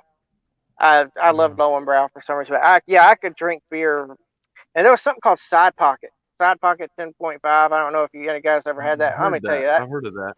It should be. I don't know why that stuff's not outlawed, because I mean, 2 sips of that and you're screwed. I mean, you're floating on air, and I would drink that, and yeah, man, I would. That was close to the time when I was starting to gain the weight. I got a real bad. Started having bad gallbladder issues a few years too. ago, so I had to stop the alcohol, but I haven't had in a couple years. But yeah, that. Yeah, Spooky. I know what you're saying. Well, over here, this is like the capital of craft brews in San Diego, so it's like they got the best beers. Yeah. Yeah, I liked Heineken especially. And Side Pocket. Oh yeah, the lighter beers. Yeah, Heineken. Heineken was pretty good on my stomach. It never caused me any stomach problems. The Side Pocket will, though. It'll give you some stomach issues. But man, That's what got me to lose my weight. You won't care. Yeah, I had gallbladder issues and had to have that taken out. So after that, I was like, okay, I need to change up what's going on here. I hadn't had mine taken out yet. I'm hoping it doesn't get to that point. Yeah, you don't want that to happen. Usually, just not eating too much grease pretty much behaves itself. But yeah, too much grease and you'll have problems if you've got gallbladder problems. Right. Yeah, it was grease and fat and all that crap just clogging you up, and apparently it makes gallstones. So didn't know that before, but learned it real quick. Luckily, I haven't had gallstones. I did have a kidney stone once. That was not something I want to experience again. Yeah, you don't want that. No. Man, we almost just went 3 hours. Well, you were a little late. I'm not gonna hold you back on that one. But yeah, we almost just did 3 hours, dude. It was a great Yeah, show. we looked up and it was 2:27. And I was like, wow, it's already 2:27. God. Hell yeah. You're an awesome guest. Well, I appreciate that. I really do. Thank you. Yeah, I feel like your sheet of paper probably has a lot of stuff on it you didn't go over. Oh man, he's got too many notes. I have to have you back for part 2. Yeah, I could probably do a part 2. Yeah. That'd be awesome. Yeah, I would. Mm-hmm. We'll get you booked back up. I'm for that. Now, like I say, there's stuff probably didn't occur to me that I probably think of later that those were the big things. So those covered most of it. Cool, I think the climax of it was the hitting the forehead and the going around the house with the holy water. I think that. Mm-hmm. But yeah, there's been all sorts of stuff, and I think some of it's connected to me. I think some of it's like connected to Cracker Barrel. Yeah. You can't deny this stuff. I mean, even people I work with, that work just a couple nights that I don't work. You can't deny this stuff. No. Especially when you're the only, like I said, if you're the only one in the building and stuff like that's happening. I mean, I don't know who else you're supposed to blame it on. Yeah, exactly. Yeah, the alarms randomly going off. Nobody's there. Now there's time, and there's times where people are there that the alarm goes. You can tell the difference. Right. I mean, Yep. there's stuff that there's on their security cameras or motion censored, and there's been stuff like when I've not even been in retail. I've been in a different part of the store where a bag of chips or something will just go flying off a shelf, and the motion sets off the camera, and you can actually catch it on camera. Like, this is good stuff. We could take this and put it on paranormal shows or whatever, and it'd be interesting to look at. And it's like there's always reasons that they can't show their security camera footage outside of the Right. store or whatever, but some sort of insurance type reasons. But I mean, there is stuff for people who say that it doesn't get caught on camera. It does. I've seen it. It does. It's just people think it's CGI. It's the real stuff that comes out. If it's too real looking, people think it's fake, and if it's too fake looking, people think that it's still fake. So, well, if they think that the Cracker Barrel security cameras are conspiring for CGI, then I don't know what to tell you. Exactly, man. That's getting. I think that's more paranoid than thinking it's ghosts. But yeah, sometimes I think people just say that kind of stuff to dismiss it, so that so it's not actually real to them. Put up safety barriers to protect the unknown and what we can't see. People have a hard time accepting it, so they create these barriers so it protects them and everything they've learned so far in their lives. Right. Exactly. And imagine and they ask questions like on ghost hunters and things like that, but imagine the things you can find out from a dead person or from an entity, if you can get it to talk to you. I mean, yep. It's just, of course, it always gets back to, well, can you prove it? Can you prove it? Yeah, that's the nice thing about this community is most of the time you don't have to prove it. I mean, most of the time we're just like, wow, that really happened? Holy crap, man. Jeez. I left a comment on something like that one time, said, gee, I didn't realize this was a courtroom. Yeah, exactly. Didn't realize I was on trial. Right. This is just, I think it was on a John Greenwald show. I left a comment like that because everybody was just slamming this one person who was saying something. And I'm like, geez, he's just answering questions. What are y'all in the chat? John was asking the guest, and in the chat, people were, if non-experiencers knew how much courage it takes to come and tell your personal stories, they would be ashamed at how they react. I really do believe it. That sums it up. Yeah, they do. Yeah, it does. It does take. Or they should feel ashamed. Because it's very, very difficult to have the nerve to tell these personal stories. Yeah, exactly. Thank you so much for having the courage to come on here and trusting us with it too, man. Oh, man, I was just surprised, I was just surprised you wanted to have me. I was like, wow. For sure. No, thank you. And no, it takes a lot of courage to come on to a show, and especially with you're on YouTube and there's people watching, and who knows what's going to be said in the chat. So, I mean, if you don't know the people that are in the chat room, I'm sure it could be uncomfortable. Yeah, most I don't like. I know my sister Jean, she's on SOR a lot, and I'm sure she's in there. Well, no, if she's at work, she's not going to be in there right now. But I forget she works during the days on Tuesdays and Thursdays. But yeah, just about the most people that I know are my sister and the inner circle. I call it TDG, the Disclosure Gang people, and there's really it started out with a lot more. There's really only 3 or 4 of us right now, and I'm the main one because everybody just went on with their lives once the lockdown. Yeah, that happens. But I'm trying to keep it going. For sure. Well, I think it's just the beginning. Once you start getting known in the community, it'll build up quick. For sure. I'm open for it. I am. Well, thank you so much, man. I'm going to go over a couple announcements real quick, and then we'll take her down off YouTube, and then we normally have a little hangout session after the show, and you're totally welcome to stay for that. I can. I pretty much covered everything I had on me, but I can stay. Okay, cool, man. So real quick, right directly after this show, actually, he's starting a little later now. He's starting at instead of 1 p.m. Eastern, Eric is now starting at 1:30 p.m. out of respect for our show. So we appreciate that, Eric, for doing that. Please go over and subscribe to his channel and check his stuff out at 1:30. He's doing his show breaking news, which is really cool, covering Bigfoot and UFOs and paranormal and stuff like that. Don't want to miss that one. And then I don't know if UFO Garage has a show today. It doesn't say that they do, but in case they do, subscribe to UFO Garage. They usually do shows every Tuesday and Thursday. Oh, and Friday, actually, with Big Willie. And then I had one more, is the JoJo Bone Show. If you guys are not subscribed to the JoJo Bone Show, he is now on YouTube on Saturdays at 5 p.m. Central Just Time. dropped it. Just dropped it in the chat? Yeah. Yep. Good deal. Yeah, so you don't want to miss JoJo Bone. He Please knows subscribe. things. You'll see all your best friends there. That's right. We have a good time over there. Gets pretty crazy. Yep, he's got some good co-hosts. Hell yeah, he does. JoJo Except Bone for Show that has a Enzo lot guy of new that's things always coming. interrupting. Yeah, Enzo needs to Enzo. come more prepared next time. Talking about I the know, amazing dude. I don't know Enzo? what's up with him, man. But he needs to work on his act, whatever he's doing. Oh, on his presentations? He's going to Yeah. have our asses. He's like, knows you we love sons him." of bitches. Calling me out on the air. Oh, I'm sorry. Are we still live? Oh, yeah. All right, guys. Good show, and we'll see you on Thursday. Love you all so much. Thank Love you. you guys. Thanks. Thank you, guys. Peace.